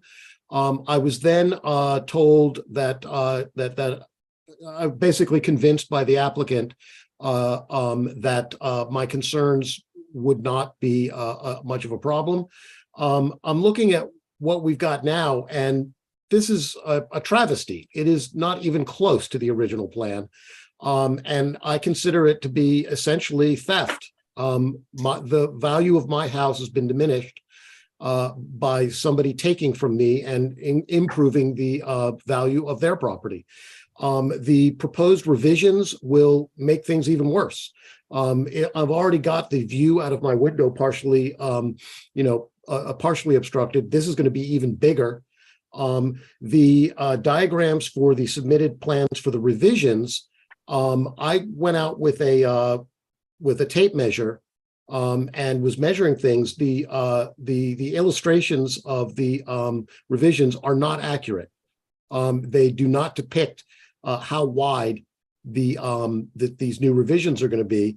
And I'm really not looking forward to sheet metal being stapled into my bedroom wall with permanent additions like this. There's already damage, I believe, that has been done from the brackets and other things that have been put in. It is much taller than was originally suggested. I understand that's due to Fairfax County regulations, but that's not what I agreed to. This was also supposed to be submitted to the Fairfax County Architectural Review Board because Lake Ann is a registered historic district. My understanding is they did not get approval for that, and they didn't even submit it to that. So they have not complied with the getting all Fairfax County approvals. So I just this is just a travesty, and I think it should be taken down completely, quite frankly. And I don't know about these lines for for air conditioning or whatever. I believe Ramon will have more to speak on that because it's going to be affecting his property directly. So this is just a when I walk my dogs, people walk by and they ask me, "How did you get approval for that?" And I explain, I did not get approval for that. This is not my doing. And I shouldn't have to be, to deal with that. And I'll let the remainder of what I submitted in writing stand for itself. Thank you. The next affected party is also here. Ramon is being unmuted now. Thank you. Can you hear me? Yes, Ramon, your time starts now. Okay. I agree with Alec. Alec's my neighbor, and I agree with much of what he said. I'm going to read my statement if that's okay. I'll just make it quick because I think it's important. I just wrote it earlier. But before I begin, I had a friend of mine. I used to be an architect for years ago. I worked in an architectural firm for 10 years. Local architect and I went over the plans, and there are so many discrepancies. It's not even, it's just unbelievable. So the purpose of my statement is to vehemently object to any and all further approvals of the metal exhaust shaft that has been illegally constructed by Deli Italiano due to its negative impact on my home, my neighbor's home, and the Reston community in general. In this statement, I will list a number of discrepancies and errors in the architectural drawings and in what has been constructed thus far. But before I continue, I'd like to provide some information of who I am and why this issue is so important to me. I come from a family of architects. My father is an architect, moved my family here to Reston in 1982 because of the provenance Reston gained in the architectural world. In fact, my father sat with you guys on the Reston DRB for many years in an effort to ensure that this community adhered to the standards set forth by Bob Simon. Mr. Simon was intent on creating a unique community by hiring Conklin and Rassant to design Lake Ann Plaza, Colothiel Smith to design Waterview Cluster, Charles Goodman to design Hickory Cluster, and many more. Each of these neighborhoods in Reston have architectural standards that must be upheld and are certainly enforced by Reston Association. I can't imagine what James Rassant or Bob Simon would have to say about what has been constructed in front of my residents if they were still with us. There's a reason why Fairfax County ARB and the Reston Association DRB exist. It's to ensure that the design standards of our community are upheld and to prohibit egregious construction practices and structures from becoming mainstream, as it is in so many other communities in our world. I'm confident and hopeful that this review board will take action to stop this project and demand it to conform to our standards, Reston standards, Bob Simon standards, Conklin and Rassant standards. Below is a list of errors and omissions of the aforementioned project. The Fairfax County ARB should have received this application and deliberated on it. After contacting the county, we found that it did not go through the ARB. In my opinion, the main reason for this is that the commercial permit that was applied for was interior alterations. As you can see, this issue is not an interior alteration. We have now filed a complaint with the county asking them to revoke the permit for this reason. This structure was built in 1963. Building codes in 1963 were certainly a far cry from today's codes. However, the architects must have been using the Boca Code of 1960. If you research the code that was in place at the time of the construction, you will find that unseparated. Your time is now ended. Would the DRB like him to continue? Would like him to. I don't know if we take a vote on it, but yeah, I would like him to. Okay. Gosh, was that 3 minutes? Yes, sir. Sorry. Well, the most important thing was that the fire separations between units, both residential and commercials, did exist. Mixed use construction simply did not exist. Unseparated mixed use. Why is that relevant? This is relevant for the simple fact that the hole that was punched in the slab to make way for this exhaust duct is most certainly not permitted, and it is a fire-rated separation. With the breach in the fire-rated separation, both my neighbor and I would be at great risk if there were a grease fire from below. This grease duct cannot have a fire damper below for obvious reasons. The only way to eliminate the fire hazard would to be encase the duct in a rated assembly, which would further intensify the problem we are facing regarding the appearance of this overgrown structure. It appears that there was no code analysis done. If so, then where's the data on the rebar that was cut from the slab and its impact on the structural integrity of the assembly?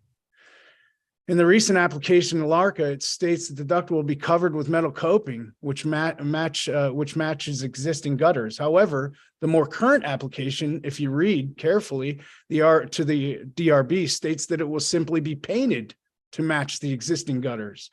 This proposed solution is absurd and not consistent with the LARCA approved application a few weeks back. For this reason alone, this application should be denied. Likewise, the original plans and elevations show a completely different structure and a different size and scale to what has been constructed. Specifically, the shaft sits several feet above the top of the parapet, which is certainly not what any current or original plans have shown. There are numerous other errors and discrepancies in the plans that have been submitted, and more importantly, to what has been constructed.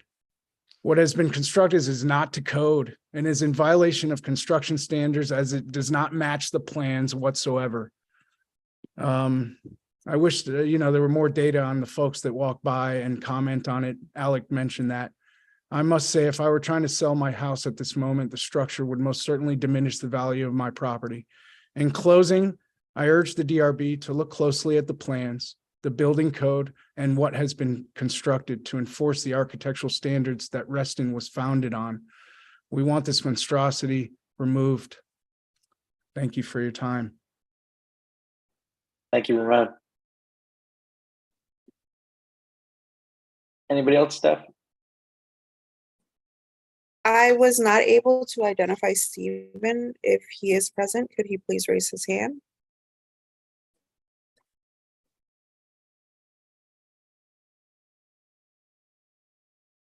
His statement appears to be on the screen, but I don't see anyone raising their hand for him.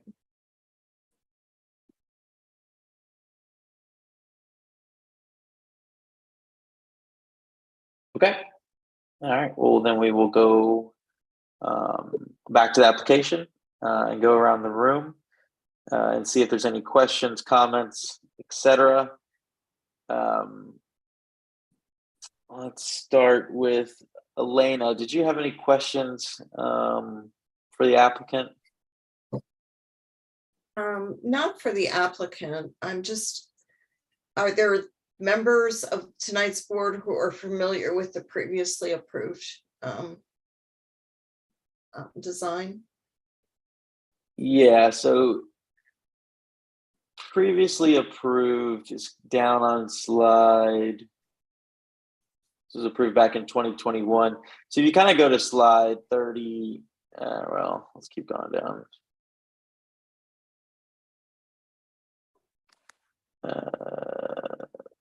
So staff, if you go to slide 65.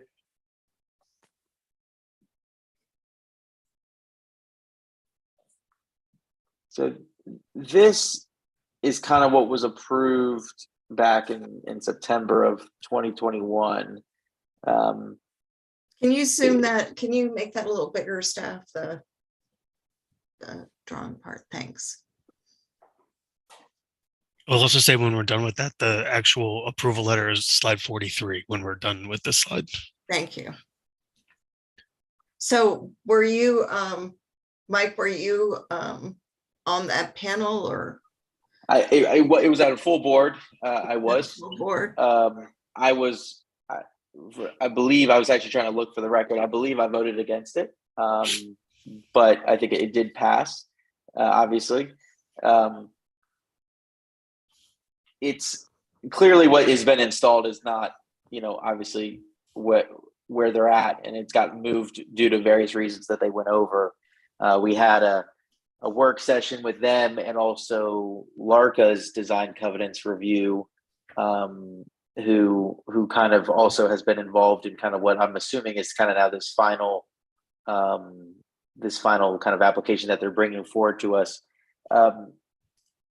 Graham, did LARCA, they gave you guys approval on the design that we're looking at tonight?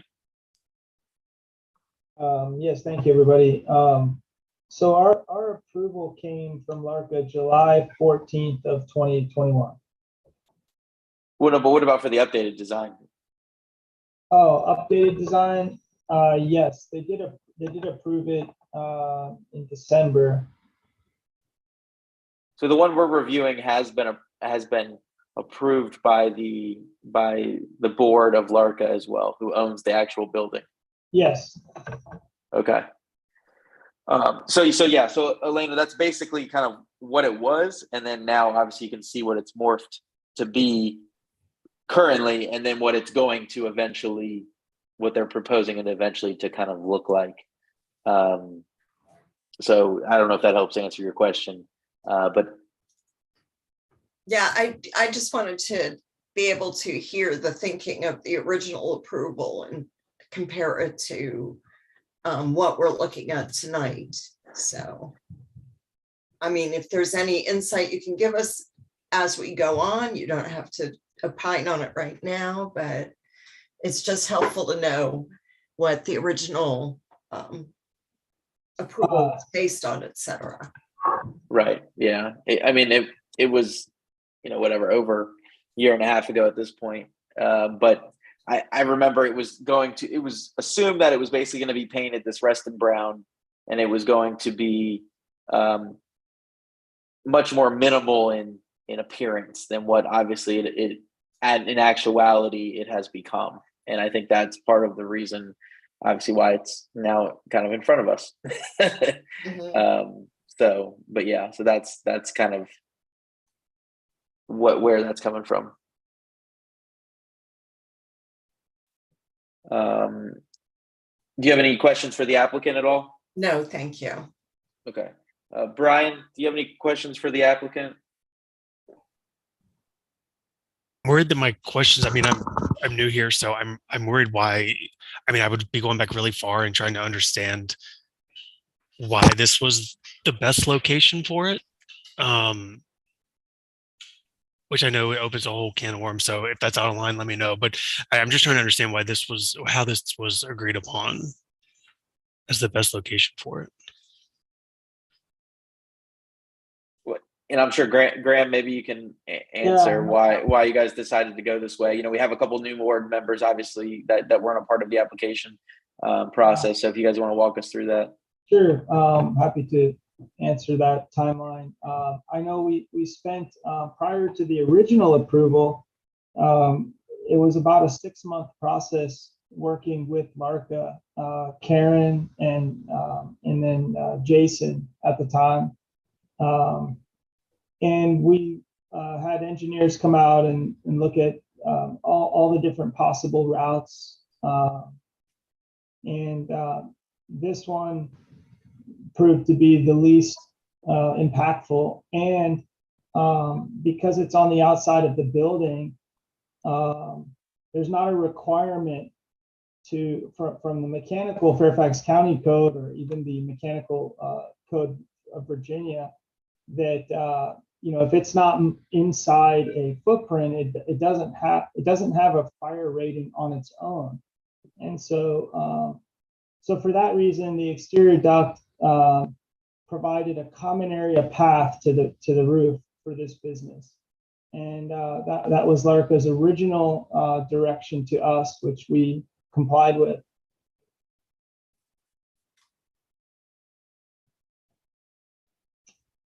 Every other path did not meet mechanical code or was going to take away footprint from somebody. And we couldn't go out the front.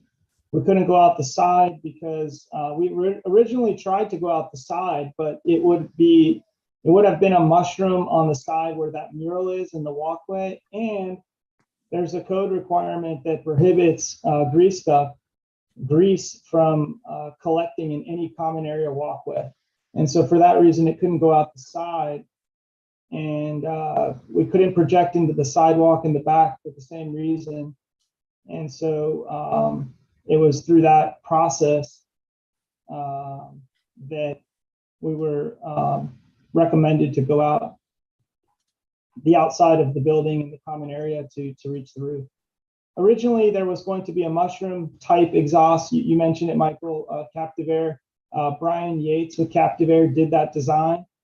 But in the original mechanical review at Fairfax County, they were going to require us to put a guardrail up if it was within 10 feet of the building edge.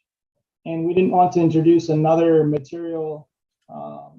So during the county review process, the fan was moved 10 feet, minimum 10 feet off of the edge of the roof line. And That's the reason the location changed from the original approved LARCA plan.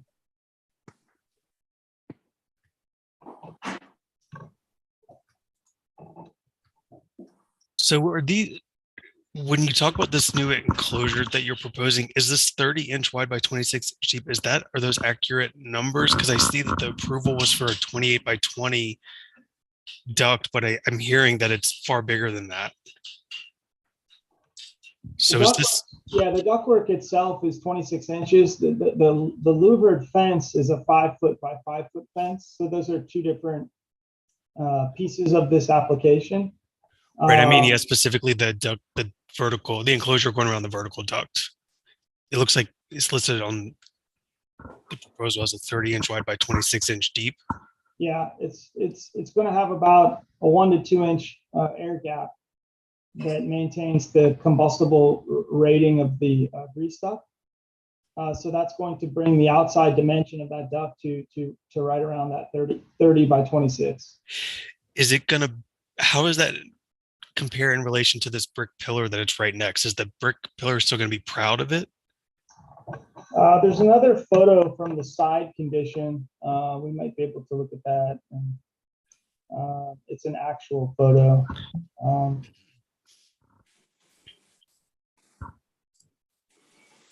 Yeah, it's gonna see where that. So these L angle steel brackets the county required to fasten the grease duct and secure it. So we're going to be just proud of that. So you can see there's about a half of a brick course between the outside edge of that bracket and the face of the brick parapet wall coming up. So the brake metal is going to be just even with it, or maybe protruding a ½ inch. We're going to try to run it as tight we can, as tight as we can, plumb to the wall. And then it's going to protrude 2 inches to the left in that image, just clearing the steel brackets. So that brake metal fastening reveal is going to be secured to the masonry wall, and then the brake metal will have a concealed fastener going up that wall to minimize any type of seams. And then I think you talked about some extra, maybe they were refrigerant lines that were going to go near a downspout. Yes. So Ana Rosa, where was that? Ana Rosa, you may be able to pull up that drawing. It's this drawing, but when LaShonda had asked a few questions clarifying some of the dimensions, we had updated that drawing to you and sent it to you. I don't know if that's able to pull in, but for this demonstration, right where this downspout is to the right, yeah, where that cursor is right there, there's going to be about a 4-inch brake metal, exactly the same profile as the downspout, and that would be the proposed path that LARCA approved to run the refrigerant control lines. The fan has a variable frequency drive motor, so it has control lines going up to it, and power. And we tried to talk to the county also about some way to make another shaft next to this one, so we didn't have to run a different have two different shafts, but the profile just gets a lot bigger for the main exhaust, and there's a minimum distance of 18 inches, which would put us right next to the window. And so for that reason, we had discussed with LARCA running it up the downspout to the right. So that downspout would essentially widen about 4 inches to conceal the pipes going up. There are some other conduits in Lake Ann that don't have, they're just strapped right to the building. So we spent some time, walking around with Lake Ann at the original inception of this, and agreed to try to conceal it as best we could so it looked as uniform as possible. And I mean, at least in this image we're looking at, it appears that the intent was that it would be kind of in line with the parapet of that projected pillar, but in the pictures of the actual installation, it does appear a good bit taller. Is there a reason why it is held so high up above the roof? So yeah, it's a good question. So originally we had it tight to the wall, tight to the parapet wall, and it was at the cap. The mechanical inspector came on site and failed it because we couldn't prove to him the materials of the adjoining roof, and because the exhaust duct is exterior, it's not required to be fire wrapped per the mechanical code, but it has to be 18 inches from what they consider combustible material. So nobody knew if the roof was concrete. If it was, it wouldn't be combustible, but if it was wood, it would. So without knowing that, they required us to raise it 18 inches from that parapet. So that raised the 90 above the parapet wall. And then, sometime after there were complaints about, concerns about the height of it. And as part of our working sessions with Lake Ann and Reston, we had done some homework with Fairfax County and had the mechanical inspector come back out. And then Captive Air, like I mentioned, the rep for this area, Brian Yates, had helped us with a transition collar that would squeeze that 90 back under the parapet cap, and it would transition to a double spiral insulated duct, which then would be fully enclosed and not require the 18-inch separation. So the mechanical inspector at the county said that would be fine if that's what needs to have happen. They didn't have any concerns with that. We will once this gets reviewed, and if it's approved, then we would have the engineer do a revision that would detail that transition, and that's what the inspector would be looking for when they come back out to inspect it.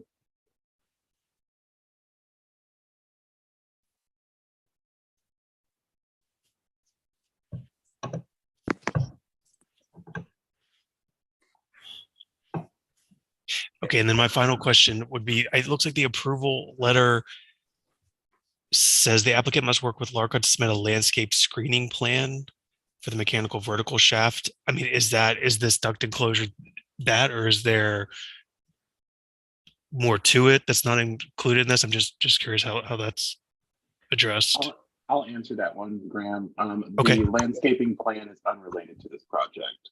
The DRB did stipulate some landscaping approvals. However, the area does not belong to the applicant. It belongs to LARCA. And so LARCA will be addressing that area with, I believe, some decking. As you see on page 17 of the application, there will be Trex decking below that area instead of landscaping. So unfortunately, because the applicant does not own that area, the decision cannot hold them to addressing that, but they did work with LARCA to come up with, I believe, what is being installed now.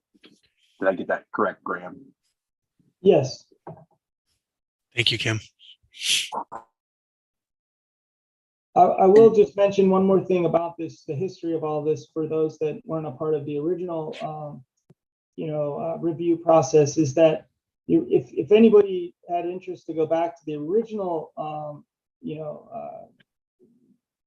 package that was submitted to LARCA, we had actually proposed a masonry enclosure that would have been rated, and that was submitted, and then comments were generated. And as part of those comments, it was recommended that we change that to exposed ductwork and paint the ductwork the Reston brown color. So, and that's a letter that we have, from LARCA, if we wanted to go back and look at, how we got here, but part of it did shift to exposed ductwork at the request of LARCA, which we complied with.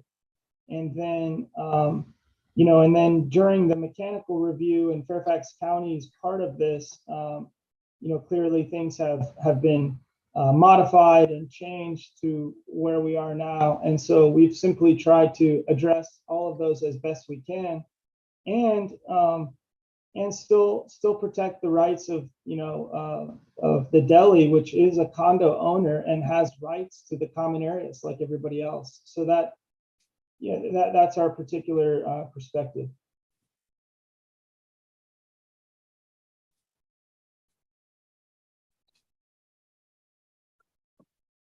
Brian, any other questions? Not at the moment.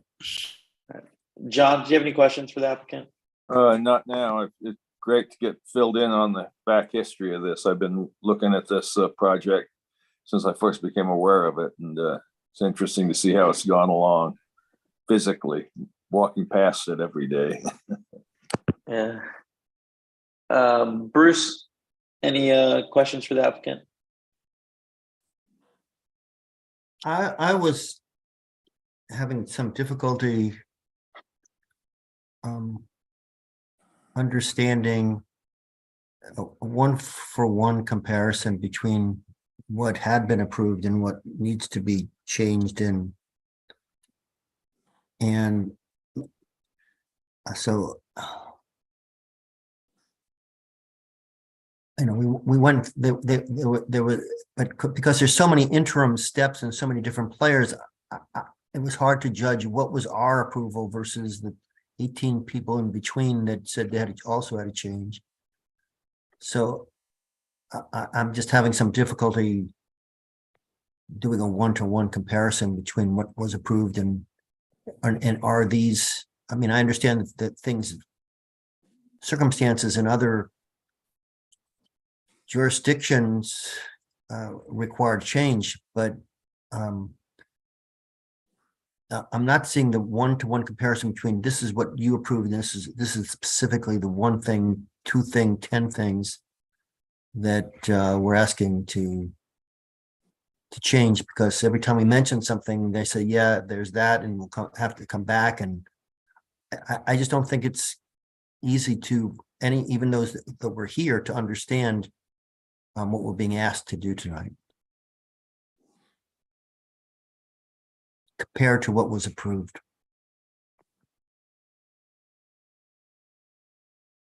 I think just to try to answer that, Bruce, and thank you for the comments. As best I could try to summarize it too. It's been a long, 3-year journey of to this point. So, but the slide that's up, I think, is a good start and ending of what's been approved. So that slide, I think it's going to be 23, that shows the metal duct, in concept.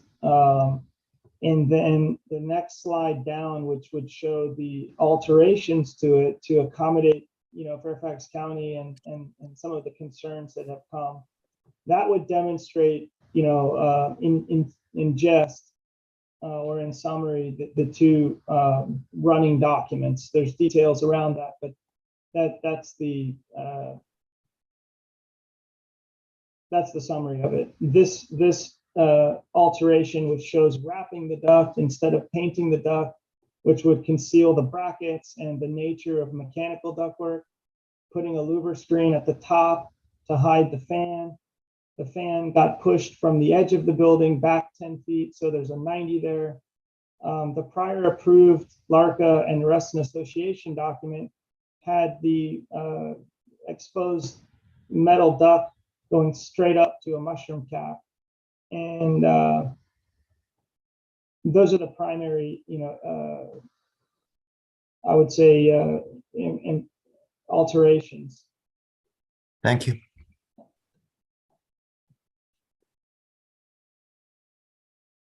The only questions I have is I just want to clarify before we have some discussion among the board members is a part of this application that you're looking for approval, you are including lowering the height to be at the same height as basically the parapet and do that special transition elbow piece, correct? That's not really an option. It's you are going to be doing that, right? Yes, we can. Yes, we are doing that. Okay.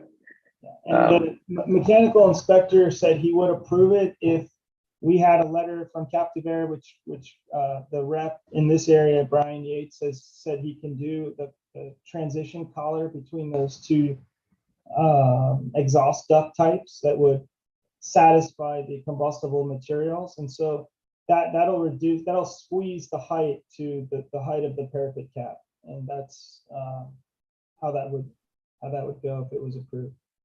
Okay. And then my second question is, with this material that you're choosing, what is kind of the gauge of the brake metal that you're proposing? Like, how thick is it going to be? Because, there's a big difference between wrapping, a 4-inch, box around something versus now we're going to have a 30-inch span of metal that's going to be pretty unsupported, in large portions of that. I'm just worried about it. Not only the flex of it, but Elena had brought up the potential of oil canning of this actual metal and it looking kind of ripply. I mean, how thick is the gauge on this metal that you're proposing? We can certainly get that from the rep. We did talk to him about this concern because it did come up in the work sessions. And one of the advantages, I think it's on the slide after this one, when the brake metal's rippled like this, it adds a lot of rigidity to the metal. And so I think that particular metal is a 20 or 26 gauge, but I'd be happy to get the exact specifications.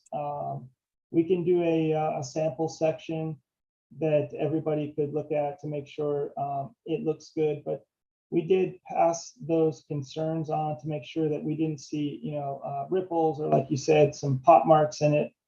And the rep for the brake metal company had given us some guidance on that, and we showed them this particular detail that had already been installed as a starting point. And they came out and looked at it, and they said essentially as soon as you add a seam like this, the brake metal begins to get very rigid. So a double fold like that was also confirmation that it's going to look nice when it comes up, and it won't have the ripple effects when you have really thin metal. Yeah, I guess, but the only thing is that the double fold's only happening at each end of the metal, right? It's not happening in the middle where this thing is expanding, let's say in the front of it, where these cleanouts are going to go, for example. There's kind of no double folding there. It's going to be kind of unsupported for, that whole span. So I guess that's where I'm most worried about the gauge of the metal. I think is going to be important for those points. I think the screen is the only question I have about it is, when is it metal or is it like a composite? Like, it looks like it's actually supposed to be like a wood plastic. It looks like it's meant for like a fence in a yard, not an actual mechanical screen. Did you guys look into actually just getting a regular mechanical louver screen that kind of has more blade style screening? We could certainly look at that. This one is a composite material. It was lightweight. That was our main, sort of priority, was not to add any kind of weight to the roof. Yeah, I'm just more worried that, have you guys ran this by the county and the attachment detail of it? Because I feel like they're going to say that it's not going to fly, because it may fly away, no pun intended. But yes. That's more what I'd be worried about, because I know I've done mechanical screening before, and there's higher wind loads up there. There's the last thing we want to do is have this thing fly away and damage the equipment. So it's just a thought. I aesthetically, I think it meets what I'm looking for. I guess it's more of just, I'm more worried about kind of the install that you're proposing. It seems much more temporary than kind of longevity, but that would be my only kind of comment to you.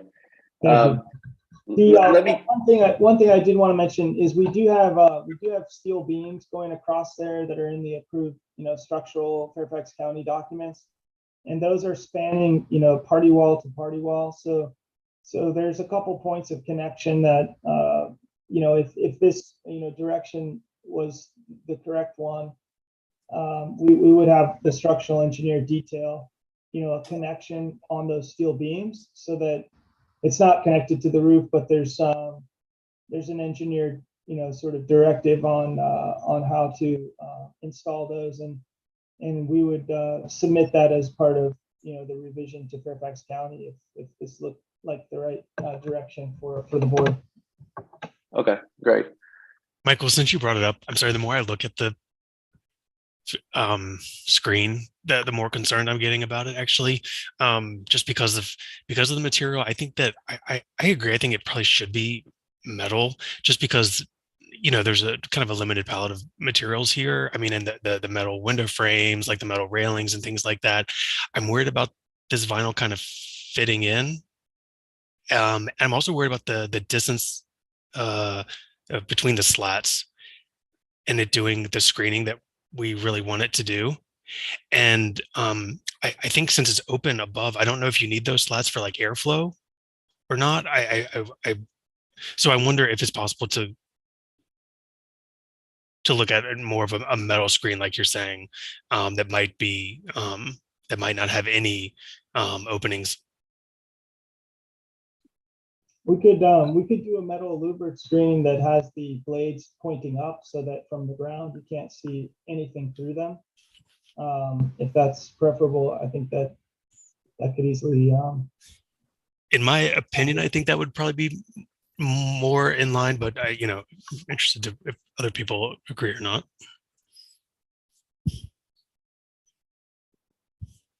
Yeah, I mean, I think that's more what I envision that this should be. And I'm sure Graham, you've installed some before, but exactly what you're saying. Kind of the louvers are all angled upwards, so that way from the ground you don't really see anything except the metal. Mm-hmm.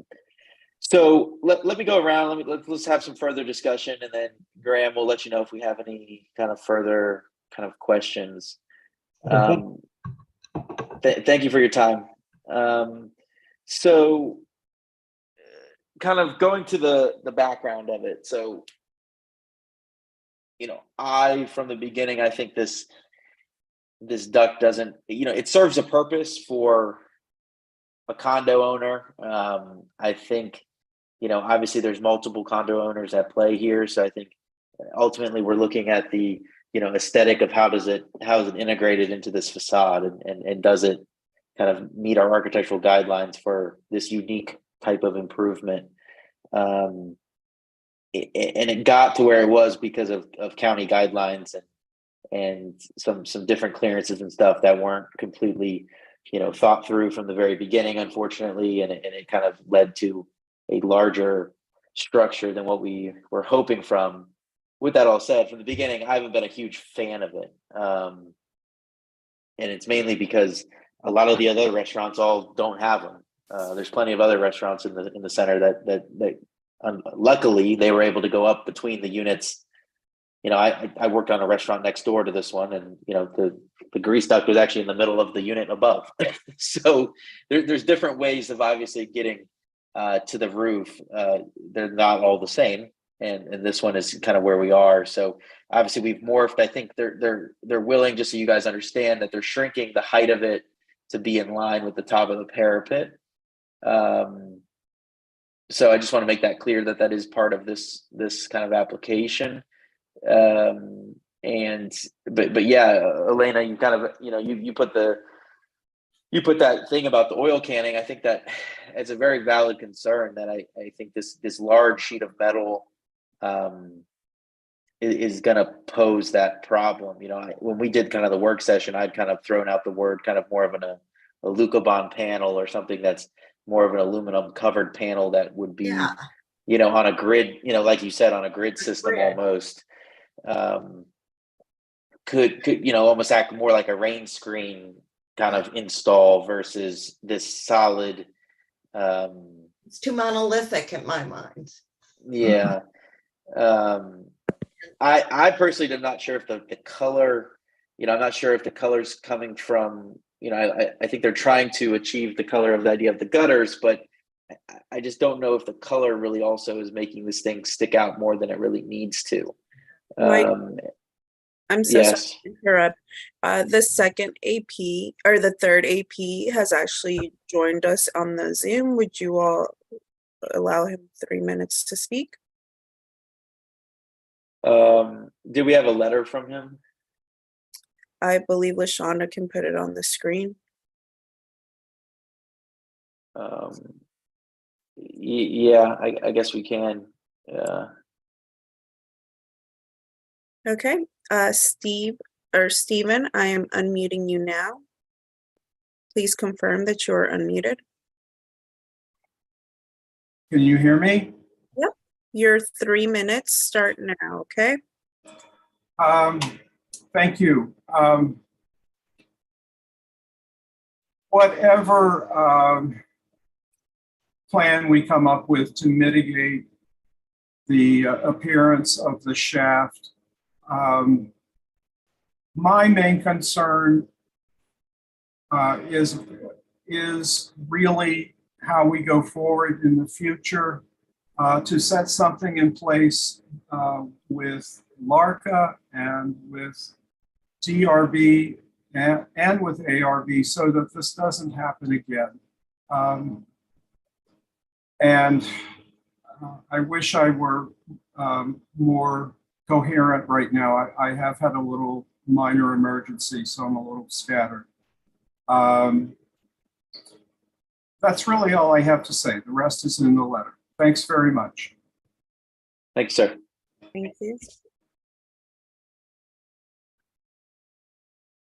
So back to kind of where I was at with, I think the metal is kind of my biggest concern in color and kind of material final selection.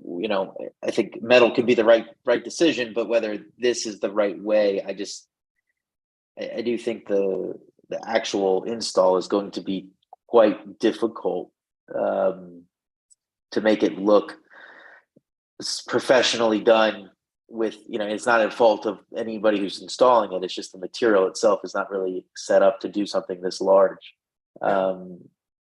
So Elaine, I don't know if you want to talk more on that, but I do agree that that's an issue.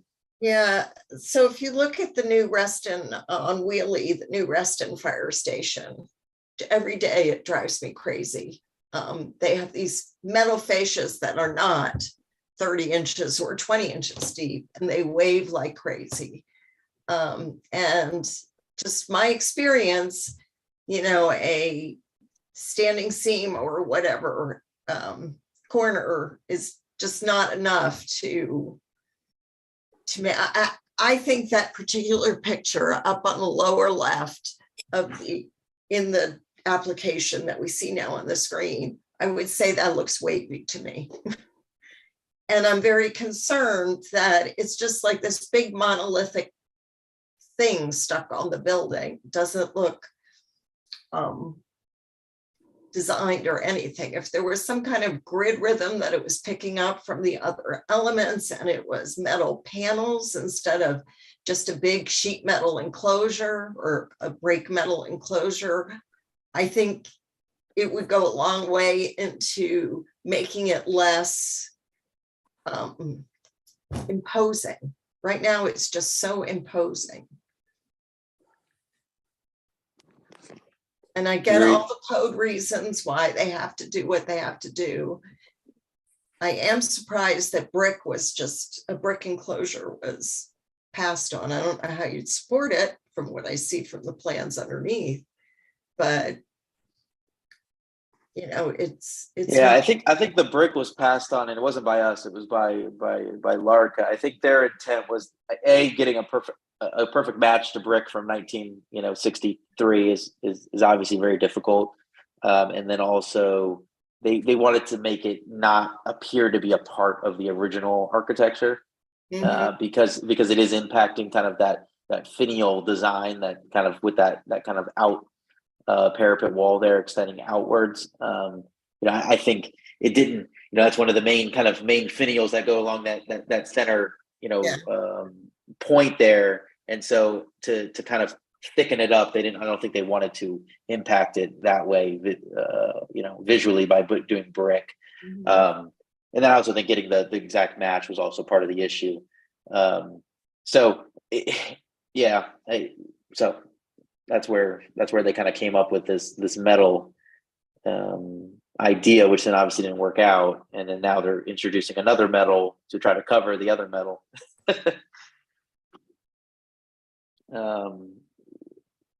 Brian, do you have any thoughts, comments on anything? No, nothing left for me. All right, John, do you have any comments?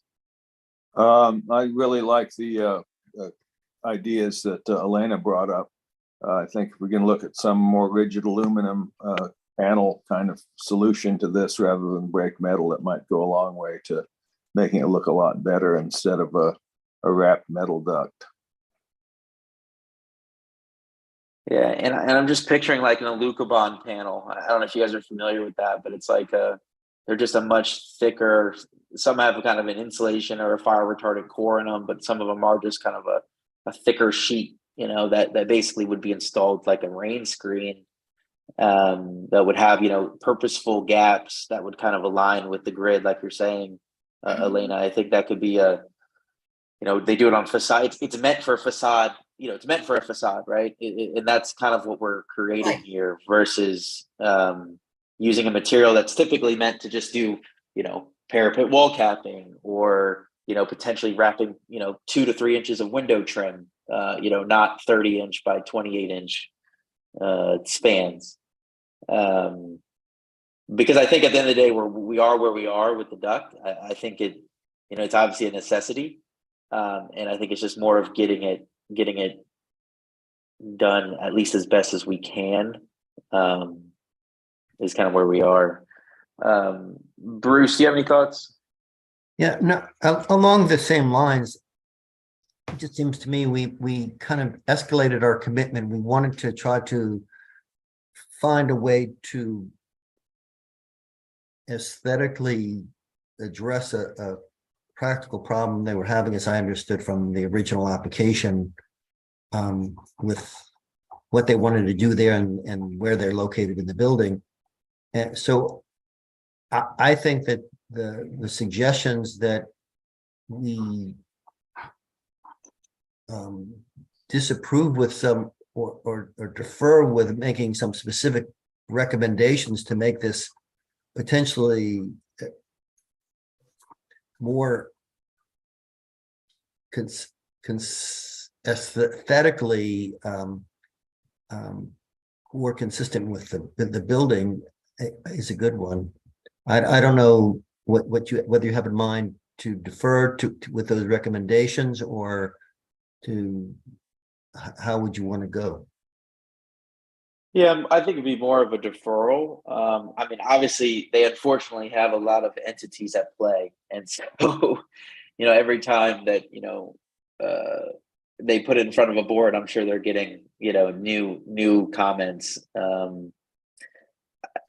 What I'm trying not to do is kind of adjust their material. It's more of how it's going to be installed and what it's going to be installed from. I'm still suggesting aluminum, but just a slightly different, more proper installation way. So I think a deferral would probably be better, and to give them some time to have some additional study on that product. It's a different type of product for the install. I think that would be probably the most appropriate than denying it.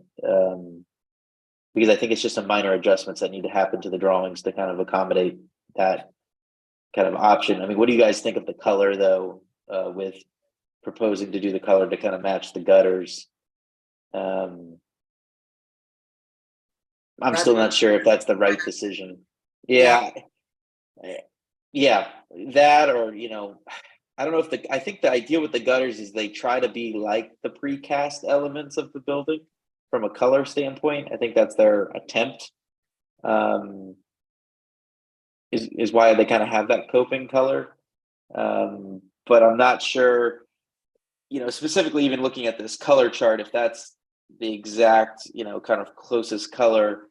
I don't know.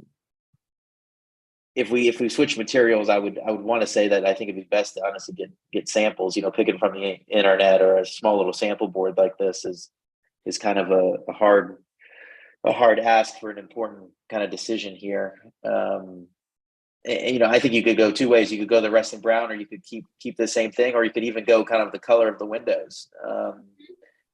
There's kind of a couple colors you could play with here to try to work it into the system. I don't know. I agree with the comment about providing samples, maybe of a couple different colors. But for me, I didn't think the color was that much of a problem. I thought, matching the color of the downspouts and the parapet kind of made sense, just from the standpoint of trying to make it kind of go away a little bit. I'm worried if we do like the Reston Brown and go more towards matching the window frames, that it's going to be a little too prominent, because it's going to be really, really dark against that brick. So just my opinion, but that's why I was kind of okay with the kind of lighter color. Yeah, I kind of like I think they should look at all the options, because it could, if they got the rhythms right, it could, matching the window color could be a good thing. I think that they really have to pay attention to that joint between whatever it is they use and that brick fin that comes out, because matching it flush or coming out just a half an inch kind of diminishes the impact of the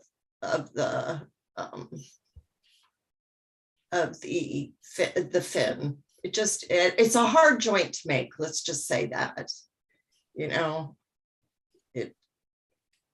we need to think about what that looks like, how the two interact there. Agreed.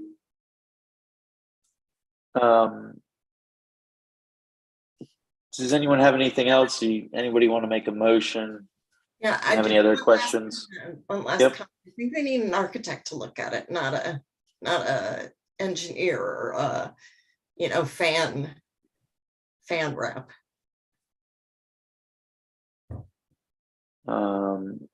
Agreed. Full disclosure, I actually know Brian Yates very well. I work with him on a lot of projects. He is a great mechanical engineer. He is, he's obviously not an architect. So I can't agree with you. I can't agree with you more. I do agree that's important here, and I think that's hopefully what our our expertise is also helping lean into that as well. So, does anybody want to make a motion? I'll make a motion. All right, let's hear it, Elena. I make a motion, we defer decision on this to allow time for the applicant to reconsider the form of the enclosure for the duct, and make it more of a design and architectural element on the elevation rather than just a wrapped duct, if you will, a utilitarian element. And it should, they should consider how the metal material will be supported so that there won't be, so that there'll be a smooth surface, or that the interruptions in the surface are designed and not an accident of the material. And anybody want to add on to that? I'm happy to hear it. No, I would just say, I dropped a link to what a Lucabon panel is in the chat, so that way people can the applicant can see what we're talking about. That's just an example, and kind of the potential of that. So that's all I would add to it. I'll second your motion, Elena. Any further discussion on the motion?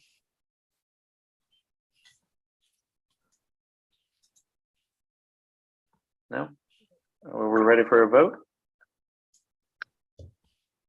All right. All those in favor of the motion, say aye. Aye. Aye. Any against? Any abstentions? All right, motion passes. All right, thank you guys. Hopefully we can get some more information and see you guys next month. Try to rectify this. All right, moving on to item K, resolutions 8 and 10. Awesome. If we could pull up the I won't go over each of them. We probably have talked to them at nauseum, but I do want to mention at the last DRB meeting in November, there were comments made in relation to several points on the update that we had presented, which included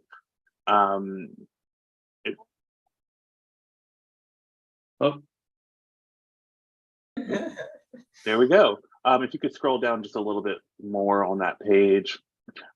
We updated the business days across the entire resolution. We changed and removed the word adverse from materially impacted. We clarified the requesting owner for the appealing DRB determination for any member that was requesting AP status or affected party status. And then we also outlined the process for indicating interested party status during the start of the meetings, which I know was a concern related to our vote by acclamation process. Also, thank you, Bruce, for sending those additional comments. We did incorporate those comments in relation to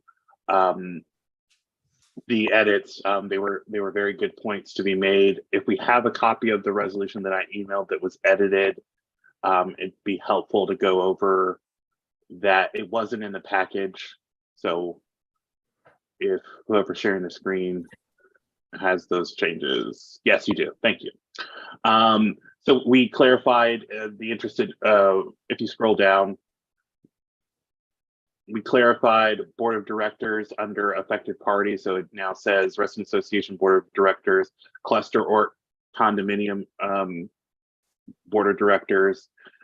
We also looked at the interested party definition and revised that with Bruce's comments, and then also further established materially impacted as a significant effect by a property upon one, the safety, physical, visual, oral, olfactory qualities, or two, property values or other financial impact to a neighboring property or to the cluster condominium association or neighboring association where the property is located.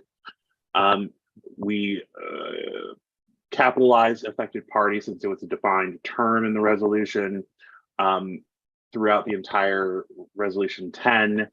And I believe those were the suggested edits that Bruce provided to us.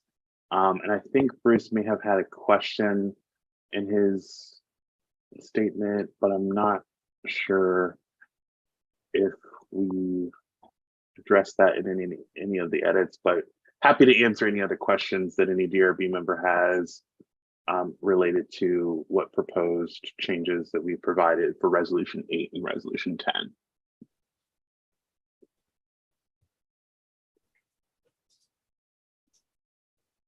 Yeah, my question, I'm not hard. This isn't really, it's just clarity for everybody.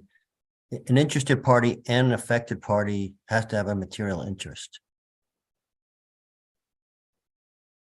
Yes, exactly. Right, exactly. So, and I have no problem with that. I just wanted to make sure that none of us missed that point.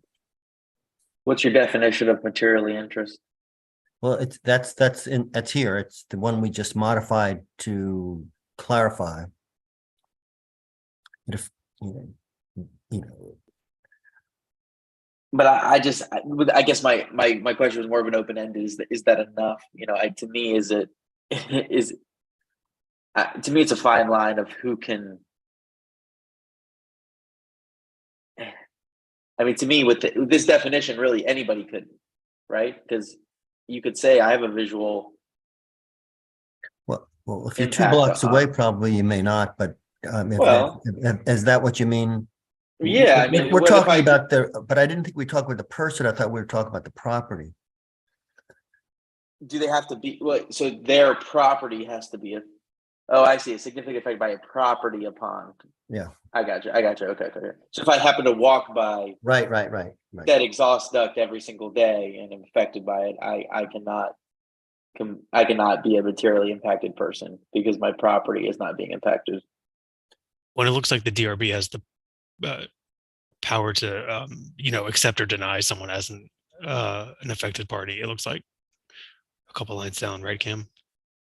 That's correct. So the reason why we defined and pulled out materially impacted specifically so that when the DRB is reviewing requests for affected party status, that definition is solely and wholeheartedly being reviewed and considered in that determination.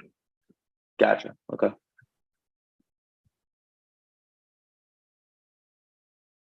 Good work. I'm sure it was a lot of, you guys became lawyers for a little bit. You know, there's some comments I can make about that one, but I'll refrain. Let it go, Cam. No lawyer jokes. Tony's on the line. So we are looking for a motion to move this forward to the Board Operations Committee in compliance with our resolution for resolutions to go to the Board Operations Committee. I'll make a motion to move it to that next stage. As amended. As amended, yep. Second. All right, all those in favor? Aye. Aye. Aye. Any against? Any abstentions?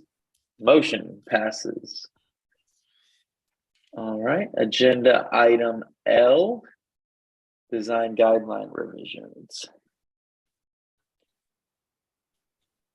Hello, everyone. Just coming back with revisions to 7 of the guidelines. Well, 7 of the 7 of the different elements for design guidelines that span over cluster standard, single family, condo, apartment common area, and cluster common area. The first one that we made a revision was for a maximum height for air conditioners and heat pumps.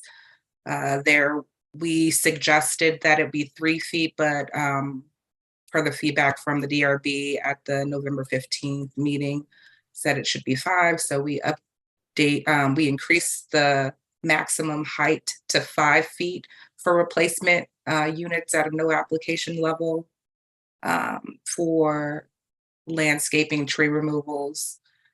We changed the criteria for no application level for a dead tree from documentation should be obtained to documentation must be obtained and kept for your records and presented to the to RI staff if needed. And then we also clarified that any quantity of dead trees can be removed. We changed the criteria for staff level review for live trees, adding a time frame for removable, a maximum quantity allowed within a specified time frame, which was within 12 months. That was 3 trees removed within 12 months, and added the tree replacement plan as a requirement at this level. For shade structures, we changed the criteria for no oh, I'm sorry, did anyone have a question? I'm sorry, did you want me to stop? Yeah, I'm sorry. I had one thing. Sorry, if somebody else was jumping in, but for the tree, so just to clarify, there would be, this is just strictly for the staff review trees, would be a maximum of 3. But if somebody, as soon as somebody hit that 4th tree, it would then become a panel review at that point. Is that what I'm understanding? A con or a panel review level, correct. Okay. And then for the air conditioner one, just so I don't forget my comment on this. The only thing I'm worried about with jumping to 5 feet in height for clusters is, you know, obviously clusters are usually townhouses. They're not all townhouses, but they're usually townhouses. And that is a large unit for perceived to be townhouses are going to be typically smaller, you know, units. Is there a reason why we have to group them together there? Or, I mean, I know 3 feet is unreasonable, but maybe, you know, I don't know.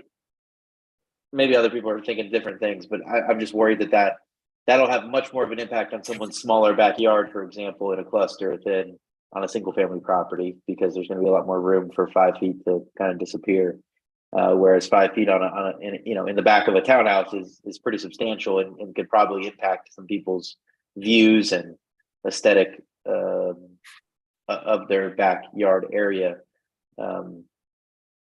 That would be my only comment on that. So I don't know if did somebody else have a comment about either of those?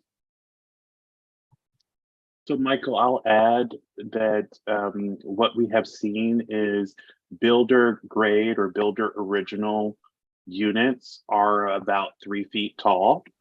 They're a little bit wider, but they are about 3 feet tall. And when members go to replace those units, the now available commercial units or residential units, especially depending on the need and the desire of what they're conditioning, is usually double the size. That is not uncommon for us to see. And so if there's a number that the DRB feels more comfortable with in terms of no application, that's our target, because we want to kind of get as many members as possible in that group of no applications required if you replace your unit in currently the design guideline says a similar size, but we all know similar is very subjective, and we want to get out of the subjective business and really give them something that is more a metric that can be followed. Yeah. Okay. I mean, 5 feet just to me seems absurd, but that's just, I'm thinking of residential units maybe maxing out at around 4 feet, but maybe, I don't know, maybe I'm just out of the link on it. I'm just trying to quickly Google some normal like 2-ton size, residential style units. I found one that's 48 inches. It's kind of the Mac Daddy train style. Well, there you go. It sounds like you just suggested us to change to 4 feet, and we can most certainly make that happen. Okay. Cool. Yep. Okay, definitely get that to 4 feet. Any other comments on air conditioners, heat pumps, or landscaping and tree removals at this time? Just a clarification, these are all looking forward for new applications. I'm sorry, you said for new applications? Yes, this would apply to new applications. This would be after the board has approved this to go to Bach sometime down the line, and later this year, hopefully June. So I get my where I was going with, there's going to be some people that have tree removals won't have the documentation. Oh, going for it, yes, sir. Okay, so we understand that it's removal after the new standard. Correct. Okay. Well, and I think what they're trying to do there is just clarify that instead of saying should be, right, saying must be. Should be to me still implies that you should. Like you should do it. It's like you should follow the law. You don't have to follow the law, but you should, or else there's consequences. I don't know. So I think that was more just clarifying for people, I would assume, right? Because to me, if somebody took down a tree just because it was before this thing, they weren't necessarily allowed to do it. Or I guess is the precedent been set that you could take down I guess the precedent is set that you could take down a dead tree and not keep documentation. That's the point. Okay. You could take down a dead tree without any documentation. So we just want to make sure that in the event that someone takes down multiple dead trees, and they could prove through an Arborist report if we requested one. Gotcha. Okay. Point taken, Bruce. Understood now. Moving on to shade structures, we changed the criteria for no application review level for temporary / seasonal shade structures, just providing examples of temporary and permanent. The examples that I can go down to this one. So for these shade structures, That's just my landscaping.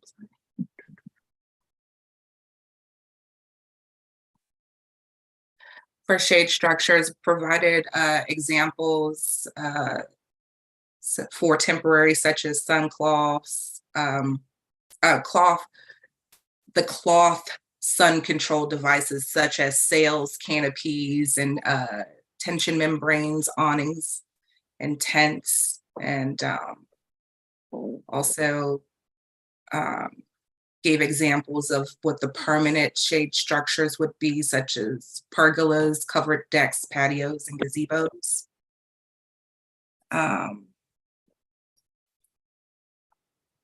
For those changes, for shed and storage boxes, we changed the criteria at no application level, adding a section for deck and garden boxes. And we also changed the criteria for the staff review level in relocation of the requirement section for freestanding storage boxes. So all we did is move this to the staff review level from below, which was a consultation level. So if it's freestanding, staff would be allowed to review. And then we also reduced the setback requirements to 10 feet. And we removed the requirement for the two-tone color requirements, and just left it to be harmonious with the architecture of the house. Any questions? Comments so far? I don't know. I still think these temporary shade structure things is, I don't know, but it is what Temporary it is. shade structure. I just don't think, like, I'm just picturing people saying that they're allowed to put a pop-up tent in their backyard for 6 months of the year. And it just, to me, is just like, there's this one, I know there's a property by me that does it every summer. It drives me absolutely bonkers. Because it just, even over those 6 months of the year, it gets so deteriorated. And it's like, do we really want to call out specifically that a tent is allowed? Because that's what it's like, I almost would rather just leave it off for ambiguity. Did you add a size restriction? No size restrictions, but if you want to implement a size restriction. I'm wondering if that would, address Michael's comment. Yeah, because so just as an example, right now with this guideline, if we update it to be the no approval for a shade structure, I theoretically could get a huge 10 by 30 foot tent and just pop it up in my backyard all summer and nobody could say anything about it. I think part of this is that they can do that now, that the design guideline allows that now. So it looks blue, but it's an existing guideline. The caveat here is the time frame, which is the May through September, which is where you would think that those tents would be appropriate to be put up. So to your point, the design guideline as it is now, no one needs approval for a tent or any kind of shade structure if they're only putting it up from May through September. Interesting. That's currently how our guideline's written. Correct. And that's under single family detached, or what is that under in our, I'm just in the Dropbox. I just want to this pull is it right here. for cluster and single family. Okay. And I'm just trying to pull our up exactly what I'm looking at. hope here is that we can provide a little bit more clarity in terms of the situations where someone has a shade structure that shouldn't have a shade structure up, that is beyond that May through September time frame. And we are happy to look at other ways if this is something you want to put on pause to go through, but I think part of this is really just to make sure that members are aware and not having to submit an application for something that, quite frankly, and I'll speak very freely about this, someone putting up a tent in their backyard and a neighbor calling resident association and say, hey, my neighbor has a tent up, I want to file a complaint, seems quite literally a waste of staff time to follow up on, just simply because someone's not happy that they had a tent up from May through September, which is when people do their gardening or they do their yard work or they do their whatever. But I guess my point is now you need an application for that technically, right? And what this new guideline is saying, we're taking away, saying no application is needed. So No. you I'm looking at the guideline right now. It says you need to have, for shade structures, you have to have an application. It says it'll be reviewed by staff. I'm looking at the shade structure, single family detached guideline. And so that should be for the permanent, not the temporary. So let me. Where is there a different in my? I mean, I don't see a temporary. We added You're under temporary. cluster. I need to go under a cluster. So in single family. And I'm in cluster and I don't even see.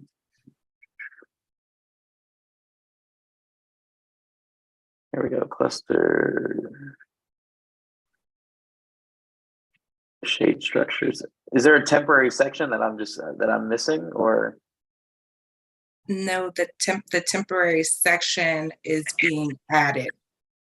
Right. I guess that's my point. That's my point. I don't necessarily agree with that, because I understand, Cam, it's a waste of resources, but I think for those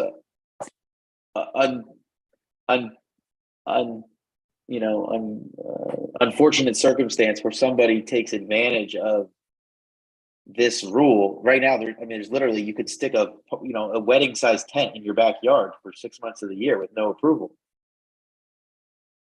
I mean, to me, that's, somebody, some lovely member is going to do that eventually, and they're going to be able to leave it up for 6 months without an approval at all.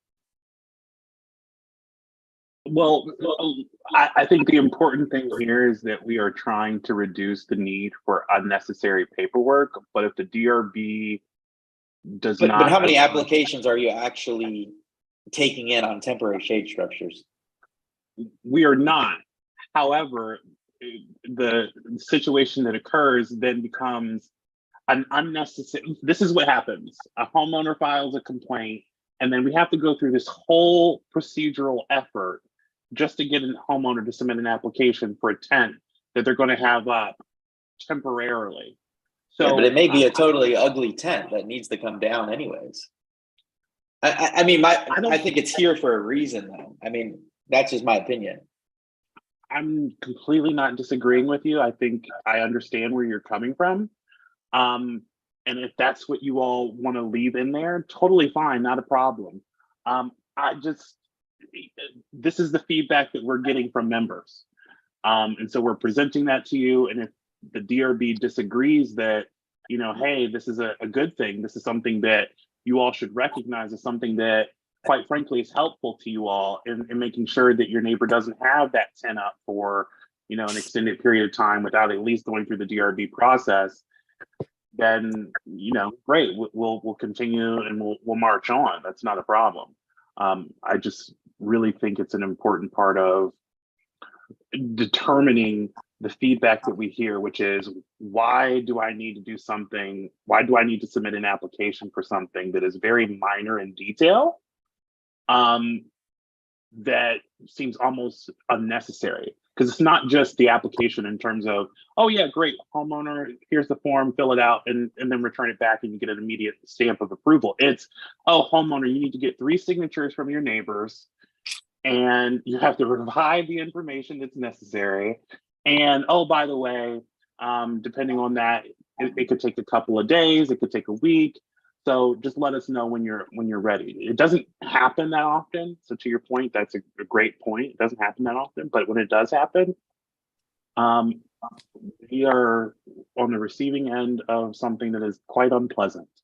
So understand, but typically the reason why it's even coming to is somebody complained because the thing that's put up is impacted somebody else's property. So I guess my concern with this is that people could easily impact other people's properties, whether it be a view, aesthetics, whatever guidelines that we try to protect for 6 months out of the year, which to me is pretty substantial. And I do like Brian's idea. Maybe it means that we put a size limit on the no application, that the maximum footprint can be no more than 10 feet by 10 feet for the no application.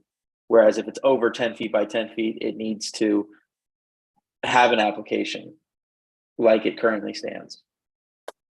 So no approval is required for any shade structure below or below 10 by 10 in length and width from May to September, or take out May to September in totality?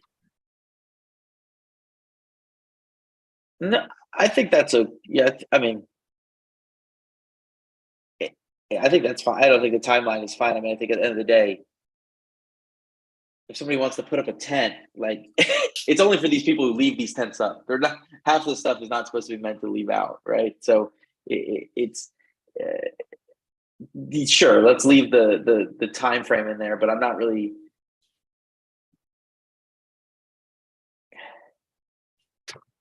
I don't know. And then add the maximum footprint size to it.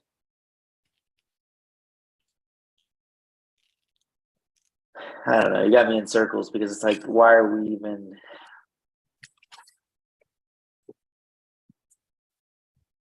The other flip side of this is if you don't think it's necessary, then it's not necessary.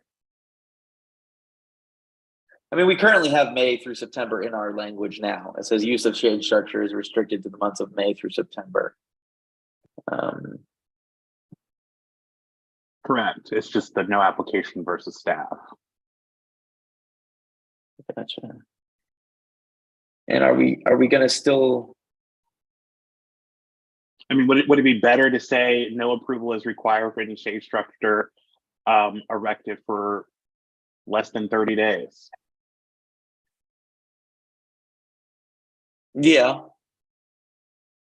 I like that better, where it's true temporary structure, right? Not a 6 month structure. It's a less than. Well, I didn't know these were options, Cam. You know, I just. Well, you know, that's why they keep me around. I just picture. I know this one property that puts up this tent every year, and it drives me absolutely bonkers. I didn't even know that we had a guideline that addressed it, to be honest with you. So, I now do have a guideline that I can use, but yeah. So, anyways, I think that's a good size. It's less than 30 days. I think that's a good way, and then everything else still requires an application per our current, guideline. Yep. Correct. Perfect. So then we'll also adjust the section directly underneath. If you scroll up, LaShonda, the removal, we'll address that as well to mimic removal timelines.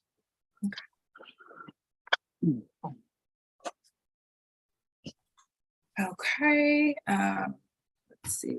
We've gone over the shed. Do you have any comments on the shed/storage boxes?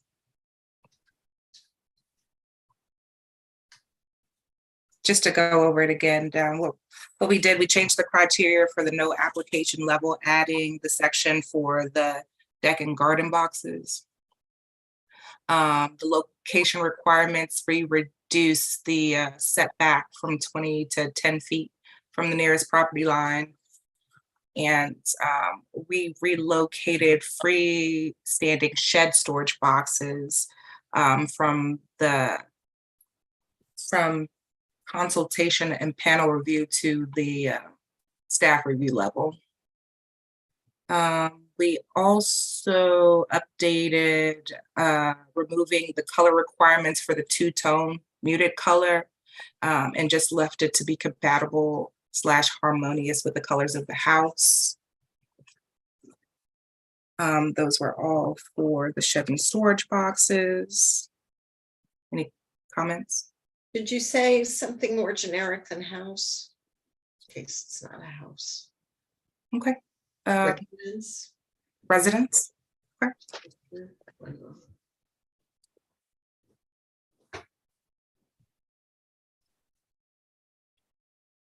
I just know what people would say, but I don't live in a house. I live in a a town.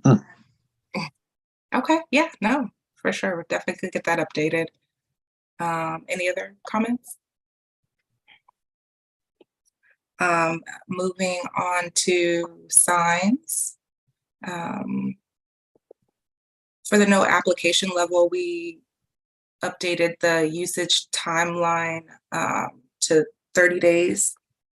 To 30 days prior to in 1 week for removal. So political signs could be put up 30 days prior to the election date and should be removed 1 week after the election.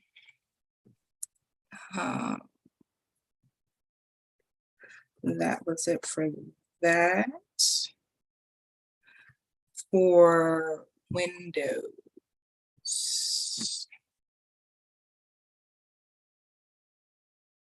We updated in multiple places, so for single family and cluster. So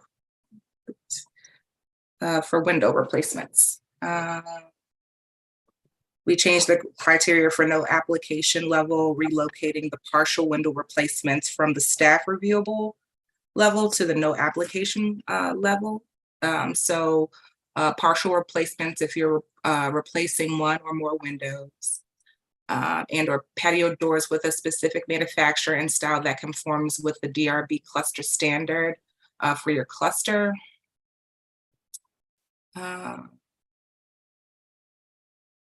For all replacements, that is under the staff reviewable level. For all replacements, staff can review window replacements if you're going to replace all of your windows and doors, patio doors.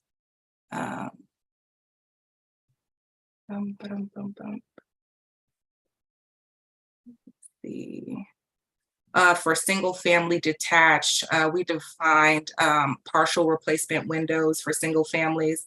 It said if you're replacing one or more windows that they all have to be identical. So if you're replacing one or more windows, they all have to be identical in the overall dimension and size. Just wanted to clarify that at the no application level. And then Can I ask you, what do you mean if you're identical overall dimension? So for partial window replacements, they said if you're replacing one or more, so we just want to make sure that the overall dimensions are identical for that to be classified under no application. So if I have a room that has 30-inch windows on the front elevation and a 36-inch window on the side elevation. So if I wanted to do that, they wouldn't be identical. That is correct. Then you would need to have that reviewed at a staff review level. Seems kind of odd, but it's just, too much. Yeah, I just think, when you have double windows and then you have a single window, they often change the size on you. Well, no, I think it's saying if you're replacing, the new window is identical to the window you're replacing. So if that 30-inch window is replaced with a 30-inch window and 36 is replaced with 36, then no application.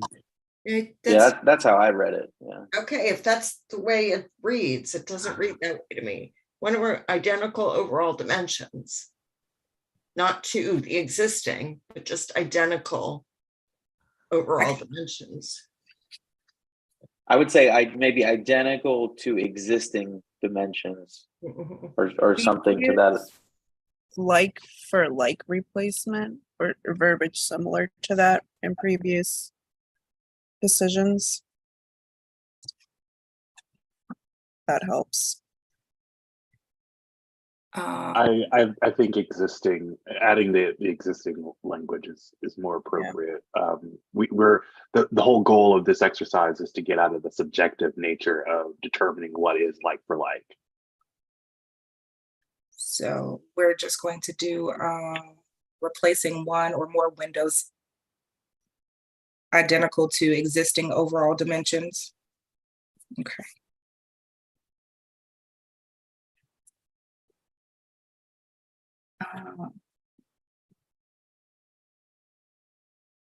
And then for partial replacements under the staff reviewable level, partial window replacements that are unidentical to existing. I should add that language as well.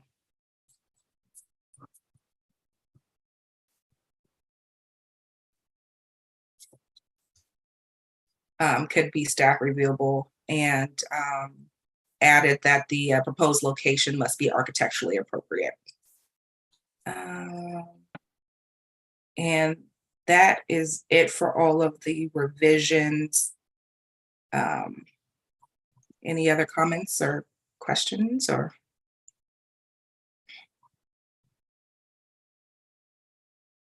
Recommendations? I'm not trying to nitpick, but if you go back to that, why are we adding "and the proposed location must be architecturally appropriate" if you're partially replacing a window in an existing location? This one, wow, yeah, that did Or you're saying that it needs to be architecturally appropriate, like because now it's unidentical in size, so it would need to. Yeah. Is that You nailed it? Okay, all right. I guess that makes sense.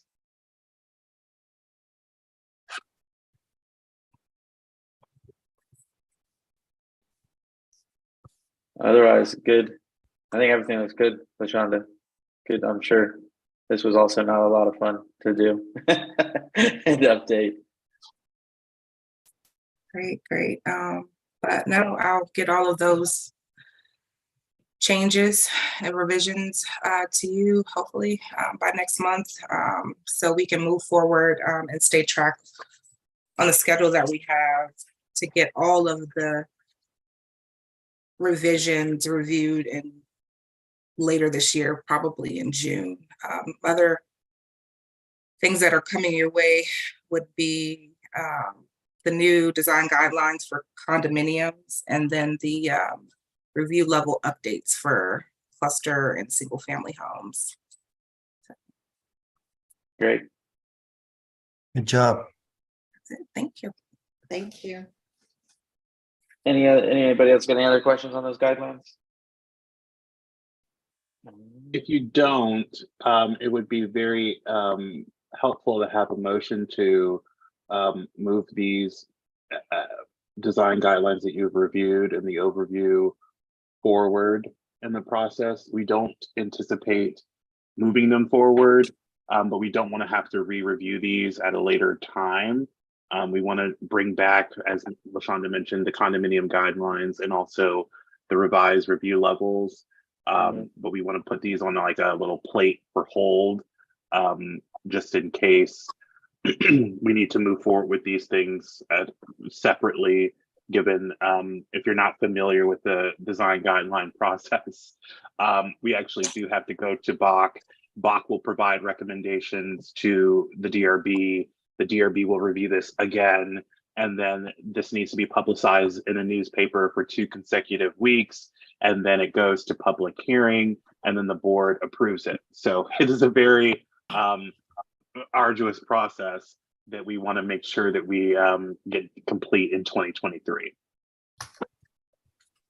Then yes, assuming all those kind of notes that we discussed are integrated, I'll make a motion to move it to basically a holding pattern in an approval state for those guidelines specifically that we went over, for whenever they're needed for you guys to do your thing. Second. Motion and a second. All in favor? Can I ask a question? Is do your thing part of the motion? Yes, do your thing.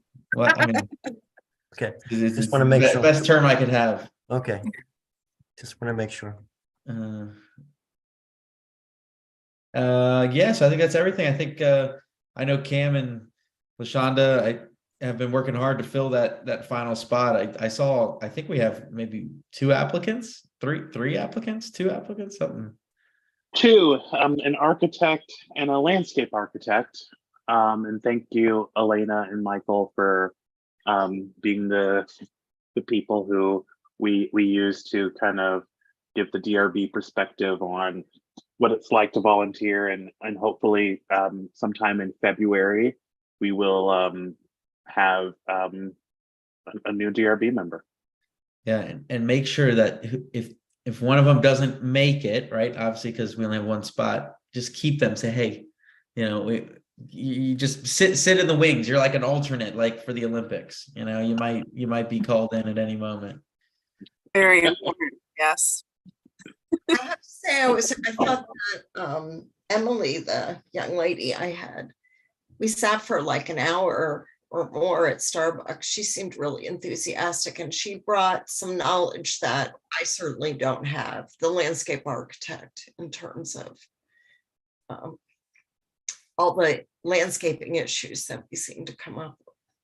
I think it would be great to have a landscape architect on the board. It seems like we're getting more and more that if we need that expertise. So Yes, I've been outvoted by some people because I didn't talk like a landscape architect. So some issues on one anyway. So landscape architects, come and join us.